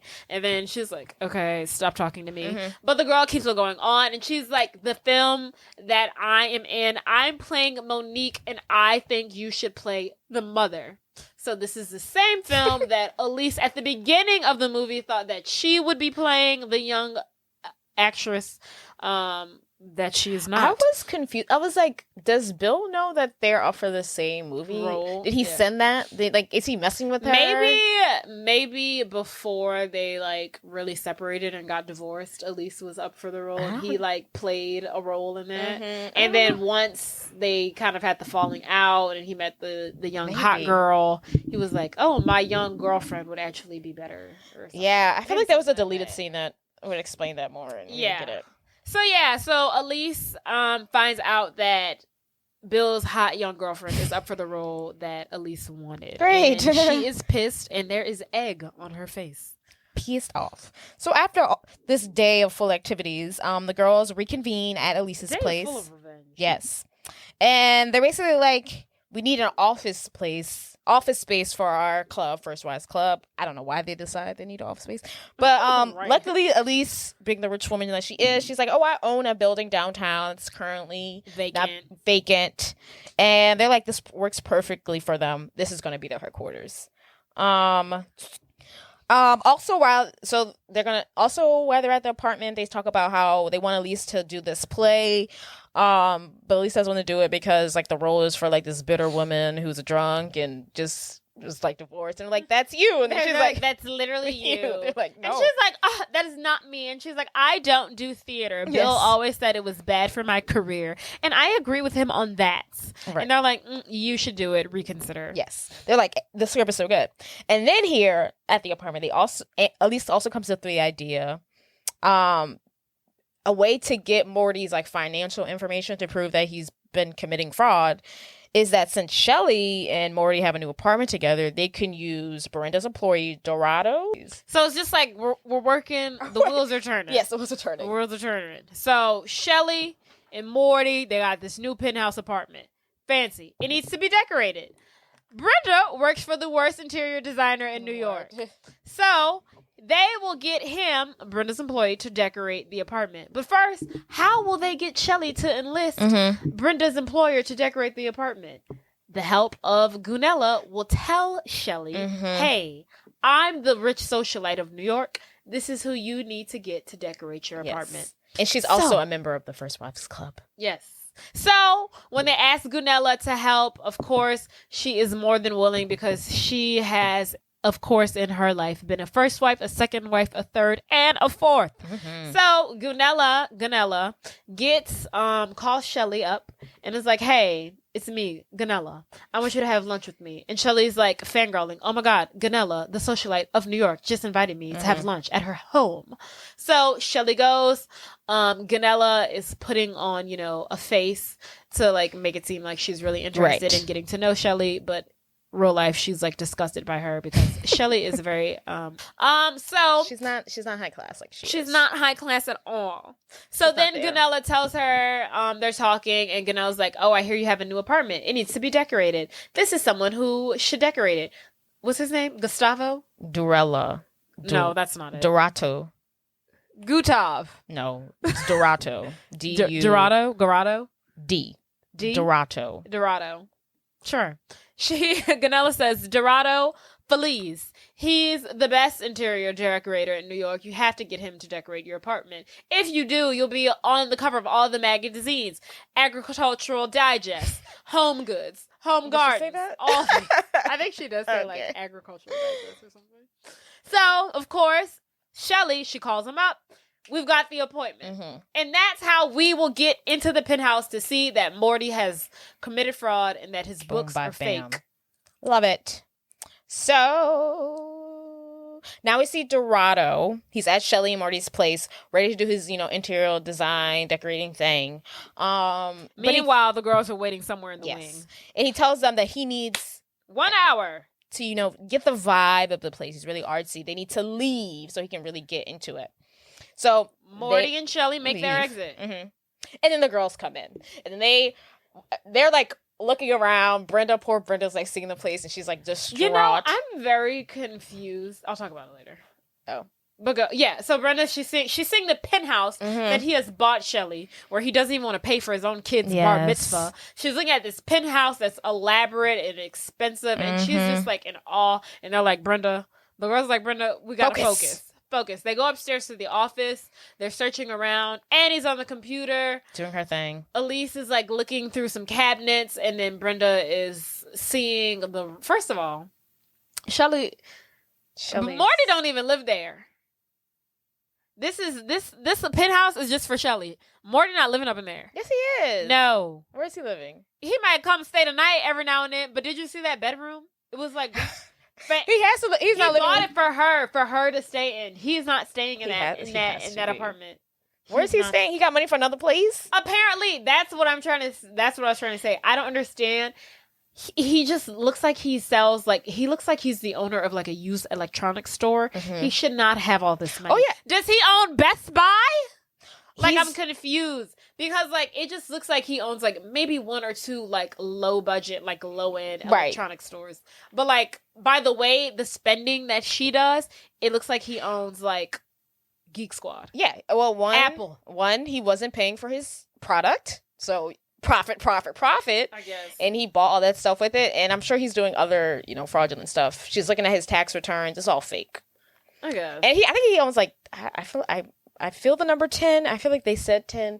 But I think he owns a good amount of them at this point. But to get his start, it was all profit. 'Cause Jesus. Right. But so they find his tax returns. They get the documents that they need. Gwynella is also there. She's downstairs is watching the door to see when they come back. She's lookout. And unfortunately, Shelly and Morty come back earlier than an hour. Literally after 8 minutes. I was like, So the girls are freaking out. So Gwynella calls them and they're on their way back up. Yes. The girls are freaking out. Dorado is freaking out. He's like, hide. I'll distract them. Figure it out. It's because they can't leave because they're coming in at this exact moment. While they're coming in, the girls are trying to make their exit, so they have to go hide back upstairs. Yes, and they can't make it out the front door. So now it's a fiasco. Morty and Shelly come in. Morty's like, how much? And then he's like, I just feel like the windows are the eyes to the soul. And he's really just trying to distract them. He's coming up and saying ridiculous things. And he's ultimately just trying to distract them so the girls can make their exit. But literally every time they're trying to make their exit, Shelly turns around or Morty has to go to the bathroom. So it's just they keep on getting stuck in the penthouse. And they realize the only way out is they find a window. They go out on the balcony, and then the ledge, and then they see one of those window washing things. Those things that the painters be on. Yes, and they get on it. Very dangerous. And they climb on it. And Brenda's the only way out is for us to get on this thing. And then Alicia's like, oh God, Brenda. She's like, oh God, Brenda, I don't know. Right, exactly. This is stupid and dangerous. And then Annie's screaming hysterically. Even them getting on it was dangerous. One false step and you're plunging to your death. Literally. And they're in a penthouse. This is a New York, Manhattan building. Yeah. They're at 30, 40, 50 stories above ground. But anywho, they get on the little mechanism and they don't know how to work it. They don't know how to work the little control system. And Brenda's just banging it. And then eventually the thing starts to fall. And they're just plunging. Yes. Story after story after story. Fastly. But they figure out how to stop it just in time before they crashed on the ground. Yes. Moments before it is too late, they get, they press the right button and they stop it just in time. And then Brenda was like, that was fun. Let's go again. She is like that. She's funny. Woo! Woo! Fun times at Rattle High. And so they almost don't make it out, but Yes. they make it out unseen and unscathed. Huzzah! So, that night the girls, spend the night chit-chatting, celebrating. I think they're at the warehouse or the little building that they claim to be headquarters, and they're hanging out and they're reminiscing about the good times with Cynthia, The good old days. and they bring up her 21st birthday party and how they had to sing to her as like entertainment for it was her. Elise's idea. Yes, And and put then on a show for her. and then that's when they sing "You Don't Own Me" for the first time. That's the song they chose to do. Yes, You don't own me. It's really the theme song of the movie. It's really the theme song of a generation. Yes, it's a really good song. But let's see. So the next morning, we get a call from Chris, or a message from Chris that's left on Annie's voice. Annie voice message machine. Machine. Her phone. Her phone. But not cell phone. Anyway, and it's basically saying like, "Hey mom, I got news for you. I think it's about time you get back into the advertising business." Wink, wink. Wink, wink. And Call me. she's like, "Call me." And then she basically learns that Aaron's partners want to sell their shares of the advertising agency. And then Annie calls Elise and she's like, "I really want it, but I don't have the money." And then, I don't know, Brenda calls Elise and she's like, "Do you know we can get that kind of dough at Wink Wink?" Because Elise is a rich one. Right. And she has the money. So, in order. So, Annie's husband Aaron's partners to the advertising agency are selling their shares. Annie wants to buy it, but how will she acquire the money? So what happens is Elise sells to Annie all of those assets. the assets that she took from Bill, so all the antiques and the paintings and whatever, she sells it to Annie for a very low price. I think $1. $1. She sells it to Annie. So now Annie has all these expensive things. She has Bill's Ferrari. She has his like Picasso painting. Yes. She has this plate from Japan that's The like bench. $1 million. Right. She has all these things. Antiques. And now she is going to auction it off Yes. so that she can get the money to buy Aaron's partner's shares. But how can we ensure that all of these items will be sold at the auction The highest price available. to the highest bidder? That is where Marty's money, Shelly, and the help of Ganilla and Gustavo. What's their name? It's a D. Dorado. Come in.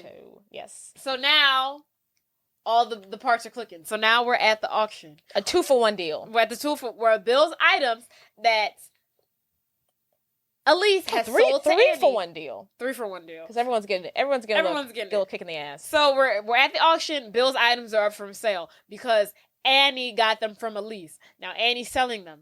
Now we have Shelly in the audience at the auction. She is now going to go up against a bidding war. They're manipulating Shelly, but they don't know. Brenda's sitting in the crowd at the auction disguised as a lady with blonde hair. Gorgeous, She looks maybe European. I don't know. Some glasses. She looks fancy so that Shelly doesn't recognize her. And then also Denise Elliott, playing herself, is also in the crowd as a member or a potential buyer. Right. She's at the auction. We want what she wants. With Shelly is Ganilla and Gustavo, Dorado. the interior decorator. Gustavo. So we start bidding, $500,000 here, $100,000 here. Gustavo Dorado is in her ear as well as you Ganilla. definitely need that. Yes. And they're like, you definitely need that for sure. And then she's like, it's Japanese. And then Ganella's like, the Japanese, don't they have enough? So I don't know what that means. They're just trying to up the bid. Right. They're trying to bid on her on Right. anything. They're like, oh, at least Elliot just bid on that. You have to outbid have her. And then they're like, this lady in the back who is really Brenda disguised, in a disguise. And they're like, oh my God, she's Euro trash. You have to buy. Right. You have to outbid her. So it's just like they're going against a betting war. And then basically Shelly racks up a hefty hundreds of thousands of dollars. hefty bill of different items and purchases. She gets home. Morty's like, what is this? What is this? Oh, he's the dad from Clueless. Yeah.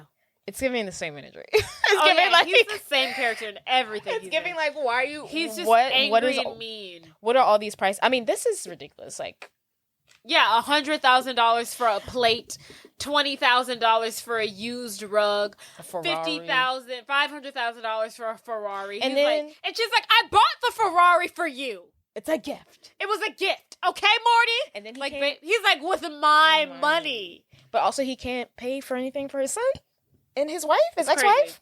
Crazy town. And then somehow in the conversation, she puts on her charm. Shelly, she puts on her charm. Right. She puts on her sex appeal. And she's like, you know what? I bought all of these things for you, but maybe I should just leave because it's not like we're engaged anyway. So ultimately, she's searching for a ring. And she gets out of it. He's not mad at her anymore because she's all sexy and she's also gonna get a she's ring. like, can you unzip my dress? And he's like, you know what, babe? I overreacted. I'm sorry, Shelly. Right. So next we see Brenda back at home. She's feeling brand new. We see her at home with her son. She's feeling brand new. She's wearing an outfit that she hasn't worn in like 3 years because she hasn't fit it, but now she can fit it. She's got hips. She's got legs. Who knew? And then she's showing this off to her son. And they're talking. She's like, let's hang out. She's talking about how she's still, even though her and Morty are going to do this divorce, they're still family and all this crap. And her son is basically spills the beans that he's felt some type of way or felt weird that Morty and Shelly are engaged. And this is news to Brenda. Unbeknownst to her, she had no idea. And she was like, oh yeah, I can understand why that would gut you like a fish. Right, because in the back of her mind, I feel like she still wants. Yeah, and that's really tough to figure out that your ex-husband is engaged through your 13-year-old son. I always wonder, I was like, so if they would have got married, like, do you go to the wedding? Do you have to send a gift? She wouldn't have gone to Are we a family now? Like, what happens? She wouldn't have been invited to the wedding. I know, but you kind of so weird. Yeah. So that night, they're all back at Elisa's place. Elise is getting drunk. She's upset because they haven't found anything on Bill yet. No dirt. They Nothing. Found Morty's, a crook. Mm-hmm. Aaron is going to get his butt handed to him when Annie shows up to the board meeting as, partial owner of the ad agency. And then, Bill just walks away squeaky clean. But honestly, I must say, taking all of his, his toys, like his, Ferrari and his antiques. I feel like that was to bury him. I think that was good enough. Because this girl don't want to pay alimony. I need a secret. Right. And she's also mad that she's like paying for everything because she's got the money. But anywho, at this point, Brenda is tired of her complaining. She's tired of her being drunk because she's pouring drinks. Drunk and she's just like now she's just like talking. Yes. Off talking out of her mouth, and she calls them like simpletons. Yeah, she's like, y'all two are y'all just housewives. Yeah, she was like, y'all are just like a bunch of simpletons. Right. And then Brenda's like, okay, I've had enough. Mm-hmm. And she's like, I'm tired of you being drunk. I'm tired of you feeling sorry for yourself. You were literally always been gorgeous. You got a freaking Oscar. You're living large. Get over yourself. And it just leads to a big fight amongst the girls. I beg both of you to stop this right this minute. Annie, what? You choose. Who's your friend, me or Brenda? What? Yeah, for once in your life, make a decision. Who's your buddy? Some Beverly Hills science project? Or a woman with her own aisle at the supermarket? Well, I'm sorry, but I'm not getting involved with this. You both have severe psychological problems, and I'm the nice one here. I'm not like this. What? Yes, nice one. Well, my God! You mean the rag mop, don't you? I mean the one who can't manage a simple declarative sentence. The wimp, the wuss. Well, They end up smacking each other. Yeah, they smack each other around a couple times. Annie gets smacked, then Brenda smacks. Yeah. Elise smacks Brenda, and then it kind of just turns into a whole feud. And then Annie's just like, hey, I thought we were supposed to be friends. And then Elise is like, friends, you never call me. And then Annie's like, well, sweetheart, you're unlisted. Like, it's different times. You're famous. Yeah. Like, I can't look you up. And then she's like, and then Elise is like, Brenda, you didn't even invite me to your son's bar mitzvah. And then Brenda's like, you wouldn't have come. It was in Hebrew. I would have still liked an invite. Thank you very much. So she can decline the invitation. I think it's important that you invite me. So they're basically arguing, and they're just like, we're not real friends. We're only, here just to get revenge on our husbands, and this isn't real friendship. Yes. And then they end up angry, going their separate ways. They all make it home at this point, and I guess Elise, doesn't feel good about this fight. She ends up going to Brenda's place for comfort, and she expresses to Brenda that she doesn't want to end up like Cynthia because she is a drunk and she doesn't want, her life, which was kind of mean. I don't end up like Cynthia. I mean, like, yeah, I get it, but it's like, dang. Oh. I don't want to go down this rabbit hole. I guess I want better for myself. So, Elise and Brenda have reconciled, and then the next morning they go to meet up with Annie, who is at their headquarters. And at this point, Annie wants to leave the club. She's over it. She doesn't want to do the revenge thing anymore. She's like, we've turned into what they think we are, just petty women, angry. Just angry and nasty. And then vindictive. And then Brenda and Elise are really just trying to, get Annie back on to the swing of things, back on board. And they're like, look, we've reconciled. We're good again. We need to finish this out, and we need you. Yes. And Elise is working her sobriety. She's sober, and she's going to do the play. Yes. And their plan is back on. And they also say like a tidbit. They're like, we want this to be more than revenge. We have, bigger plans in store for us. So they kind of just agree, like they were thinking like too small with just revenge. Like at this point it needs to go beyond that. Yes. And they have to see this through. So the plan is back on. And we start this off by Elise going to meet with Bill's new girlfriend, Phoebe. And she's basically like telling her like, hey, I want to do the movie with you. I want to play your mother. And Phoebe's so excited and whatnot. And Elise is like, but in order to do this, I think we really need to get to know one another. Wink, wink. Cut to, now we see Morty. He's at his electric store, which just looks like so run down. I just like don't understand. Like looking at it, I was just like, this looks like a Goodwill for like electronics. It was like, how is this man a tycoon? But whatever. So he's doing a commercial. Oh, I also do want to point out the director who is doing the commercial. Is the real director? Is the real director. Love that. Mm-hmm. So Morty, he's doing this commercial for his little electronic shop, whatever. But while he's doing the commercial, he's interrupted by the police. They come to escort him. They say, "Hey, Morty, you're under arrest." And he's like, "What?" Call my lawyer. So he gets taken under arrest, and he's taken into police custody. I think those were the police, and the police gave him off to the mob. Because at one point he's sitting on the back of the car. He gets out the car. They put a bag over his head and they throw him in the trunk. Okay, so crooked cops. Yeah, Sugar Crook. He goes from the police to the mob, which is AKA Uncle Carmine, AKA Brenda's uncle. Yes. Cut 2. Then we see Aaron back at his office, and we see Aaron. He's coming into the office. Annie's ex-husband. He sees his daughter, Chris, and Chris is like, "Oh, Dad, you're going to have one hell of a day." And he's like, "Okay, sweetie." And he goes into the conference room for his 11 o'clock. He walks in and he sees his 2 partners, advertising agency partners, with his ex-wife, Annie. And he's like, "What are you doing here?" And she's like, "Well, I just bought out, let's call them Nick and Mark. I just bought out Nick and Mark's share of the company." Awkward. And he's like, "What?" And Nick and Mark see that this is, leading up to be a very awkward conversation. So they excuse themselves and they're like, well, it was a pleasure doing business with you, Annie. And they make their way for the door. And then, Annie gives Aaron the entire rundown. She's like, "Hey, yeah, I just bought them out. So, I'm now, your boss. Your boss. I own majority of the shares of this company. Yeah."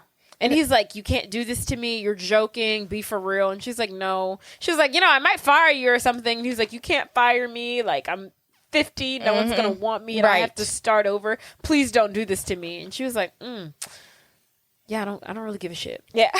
She's like, "Bye." So now he needs a job because he can't. At first he was threatening to go somewhere. He's like, "I'll take all my clients." And she's like, "I don't need your clients. Also, I have a new multi-million-dollar client, so you're not needed." And he realizes I can't start anew.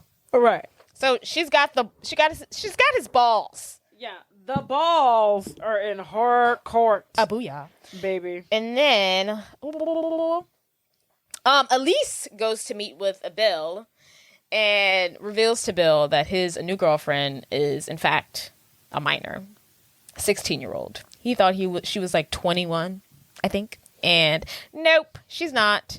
Yes. So from their little meet and greet luncheon, she has found out that Phoebe dropped out of high school somewhere in Milwaukee or something, Utah. and she is not, you know, a 21-year-old. She's out of age. She is 16 years old, and he is mortified to find out this information. That's what you get when you fly too close to the sun. Mm-hmm. That's what you get. Yes. You had no business dating a 21-year-old. And now look at you now. Now she's 16. This is why you need to date women your own age. That look like you. This is why. This is what you get. Yes. And not only does Elise threaten to, you know, go public with this if he doesn't act in line, she also gives him his portion of the share, his share of the portions of the sale of their assets. From the liquidation. Yes, which was $1. It was actually 50 cents. But she gave him the whole $1. She gave him the whole $1. Fine, you can have it all. Dude, you need a better lawyer because there was no way that y'all didn't do that in fine print. But he said she had to sell them, so whatever. There you go. There you go. And then we see Morty. He's arrived to his destination. He's in a butcher shop. He's in the back of a butcher shop. He's got the cow scariest carcasses everywhere. He's got the scary, very mob. Back of a meat shop. Yeah. They take the bag over his head, and he now sees Brenda and her Uncle Carmine. And they're like, ha, ha, ha, it's the end of your road, Morty. She basically threatens to expose him for tax evasion and reveal his criminal activity. You know.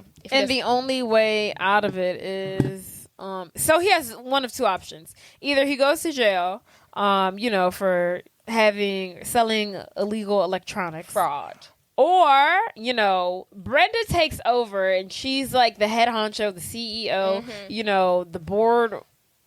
I don't fucking know. She runs the company. Director is the head of the company for Morty Electronics. Obviously, he'll still remain the face, but she will. Because he is Morty. Because he is Morty at the end of the day, but she will make all of the major decisions. And those are his two options. Either take that or he goes to jail. Period, Pooh. He, of course, takes it. And before each of the women left, they gave each of their ex-husbands a card with a dress on it, and they told them to meet them there in an hour. Cut to the headquarters of the First Wives Club. The three ex-husbands have arrived, Bill, Morty, and A.A. Ron, and they're awaiting their destiny. Chris, I guess this is her Annie's new job. daughter. Yes, this is her new job. She's tells the boys that they are ready to speak with their wives to hear their fate. And she also tells her dad that she's a lesbian. So then the guys, they go into the office to meet their ex-wives. They're all sitting in the room waiting on them. And basically they're saying... The girls basically tell them at first, like, this whole thing was about getting revenge. But if they just did that, they'd be no better than them. And they want to do something more meaningful, and they have bigger plans for them. So they basically force the guys to fund a nonprofit organization dedicated to helping abused women.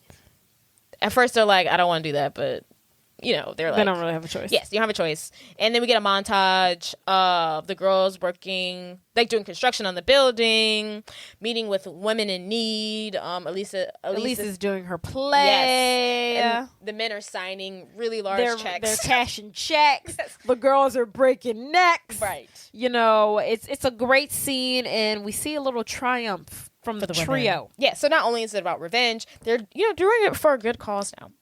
So then at the end of the montage, we now see that the three ladies, they are now at the grand opening for the Cynthia Swan Griffin Crisis Center for Women that is now in Manhattan. They named it after, of course, their friend Cynthia, who committed suicide. There's a huge crowd. The news is there. They're being interviewed. The news reporter even asks, is it true that you guys started this because your husbands all left you for younger women? And they're like, yes, it is. Of course it's true. And you know, it's a really heartfult moment. We see them opening this organization. I don't think it should be in Manhattan, but you know, right? It's a long way to go from the hood, but okay, right? Do women in Manhattan really need this? I guess so. Let's put it in the Bronx, maybe, right? Brooklyn, but whatever. That's neither here nor there. Yes. So the night of the grand opening, the first person we see arrive is Morty. He's with Shelly, and he's like begging her to come inside for just a moment, you know, to show her face. And she's like, I will not do it. I'm not feeling special. we're supposed to be getting married. I'm not seeing that in our stars. Yeah, she's thinking about calling off the engagement, and she's basically like, I'm not Brenda. And he's like, you know what? You're not Brenda. He's also driving the Ferrari. I just thought about that. Yeah, no, literally when Daddy Warbucks comes out, he's like, nice car. I used to have one just like it. Oh! It's your car. Wait, that's hilarious. I didn't get that. Yeah, he's like, nice car. I used to have one just like it. LOL. Full circle moment. But yes, Morty is officially fed up with Shelly again and her crap. So he leaves Shelly in the car and he goes and enters the party. It's a grand event. Everyone's we see there. some heavy hitters there. We even see, is it Ivanka? Ivanka Trump, Donald Trump's ex-wife. Really? Yes, she's there. And basically she leaves the girls with some parting advice. She says, don't get mad. Get everything. Amen, a proverb. Yes. And everyone part of the plan is also there, good and bad, the husband. Yes, Ganella's there. The husbands are there looking miserable. Yes. And then, Brenda goes up to her son who's at the party. She asks him for a dance. They dance briefly, and then Morty interrupts, and he's like, can I cut in? She's like, sure. And then he's like, they have like a little moment. He's like, Brenda, tell me, was I always this old and boring? And she said, yes, but I liked you that way. Yeah. And then he's like, I think I liked myself that way too. Aww. And then they have like a really cute moment. And then cut to, we see Annie, and she is talking with her daughter, and her daughter is very proud of everything that she's done. And and the woman that she has turned into, from the little no confidence, no backbone woman to a woman who stands for what she believes in, stands up against evil men. And then her mom is like, I'm so proud of you. You know what I think you need? Absolutely nothing. Period. You're perfect. And they have a great moment. Then we see Elise. She's drinking. She's not drinking. They just say that her. Yeah, we just know that the play's doing good. And she's dating someone. They mentioned that she's dating someone from... dating someone in the play who was supposed to be that guy. What's his name? I don't know. Which is so funny that they did Daily Show with Jon Stewart. Yes, we just know that she's dating someone from the play who was supposed to be Jon Stewart. They just she's doing great. But they cut him out. They cut all of his scenes out. It's terrible. I wonder what scene they have for them in store, because it's literally just her sitting at the table by herself. Like, that's her, and the play's doing fine. Right, the play's doing great. So all the women are doing great. Annie cuts in to do her little narration. She says that Brenda and Morty ultimately reconcile. They eventually will get back together. Elise is doing great with the play. She's dating someone in the play. And then Aaron reached out to Annie, wanting to get back together and wanting to come back home. And she told him to drop dead. Kill. So it is a fantastic ending. Bill flirted with Shelly. And then Bill, Elise's ex-husband, he makes his way outside. He flirts with Shelly. He compliments her car without realizing that it's his car that he used to own. And then he asks her, how old are you? Because he got caught up last time with a 16-year-old. Good question. So he gotta make sure. And the night's over. We see a nice successful grand opening. And then cut to the party's over. It's just the three ladies remaining inside the building. They're all in white, looking fantastic, superb, splendid. And they're just laughing. They're like, oh, we're so glad that we got back together. We're so glad we were able to do this in Cynthia's honor. And they're really happy. Yes. And then they do another version of cut to. I don't know how they segue into it though. You don't own me. So then they're like, you know what? I think we should do this little dance number that we did for Cynthia's 21st birthday. I think we should sing it. Then Annie's like, no, I can't sing it. And then Brenda's like, you don't own me. And then Lisa's like, I'm not just one of those silly girls. You don't own me. Don't tell me I can't go with other boys. Ba ba ba ba ba ba ba ba ba ba. Tell me what to do. And don't tell me what to say. And when I go out with you, don't put me on display. Pretty good. You remember. You don't own me. Don't try to to change me in any way. You don't own me. Don't tie me down, 'cause I'll never stay. I don't tell you what to say. I don't tell you what to do. So just let me be myself. That's all I ask of you. I'm young, and I love to be young. I'm free, and I love to be free. To live my life the way that I want. To say and do whatever I please. I'm young, and I love to be young. I'm free, and I love to be. Everyone. So they make their way out to the street. They start in the building. They put on their coats. They do this like 1-2 step number, and then they parade out into the streets of New York singing. Nice. Who's your favorite wife? Ooh, Brenda. But I want to be Elise when I grow up. Brenda, yeah, same. But I feel like I'm not as big. Of a I would pushover, never want Annie's life. But I feel like I'm Annie. Not at no world, sound, universe would I ever want the life of Annie. Hey, Especially she got with it together. literally my husband sleeping with my Yeah, therapist. that's messed up. All can agree that Bill. I guess Cynthia was on to No. something when she said she wanted her strength. Because how do you make it through that? Right.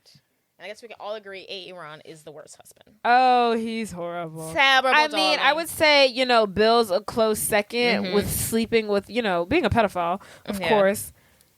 I actually think Morty's I don't. Morty's bad. They all are They are horrible. bad. I'm kind of upset that they're going to get back together so easily. I feel like she should run him through the mud. Especially if you're literally scraping pennies to pay the bills, and he's That's so buying low down, right. his new chick a penthouse apartment.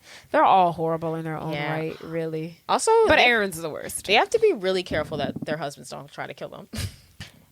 They need to be real careful that their husbands don't get fed up. Because this is actually prime time true crime. Yes. Yeah, this is prime time I killed my wife. like forensic files. Yeah, Yes. I killed my wife. Yes. This is how it starts. Right. This is your origin story. Exactly. But all right, guys. Don't forget to rate, subscribe, review, download. Like, rate, Follow us on social subscribe, media. review, download. Follow us on social media. Follow us on TikTok. Follow us on Instagram. Follow us on Pinterest. Yes. Apparently, we have a Facebook or something. We do. We've got it all. So just follow us. Follow us. All right. But all right, guys. I gotta get to editing. Gotta get this to the editor so they can start editing. We got to get to the editor's room. Yes. All right. Toodaloo, mother lover. Bye. Bye.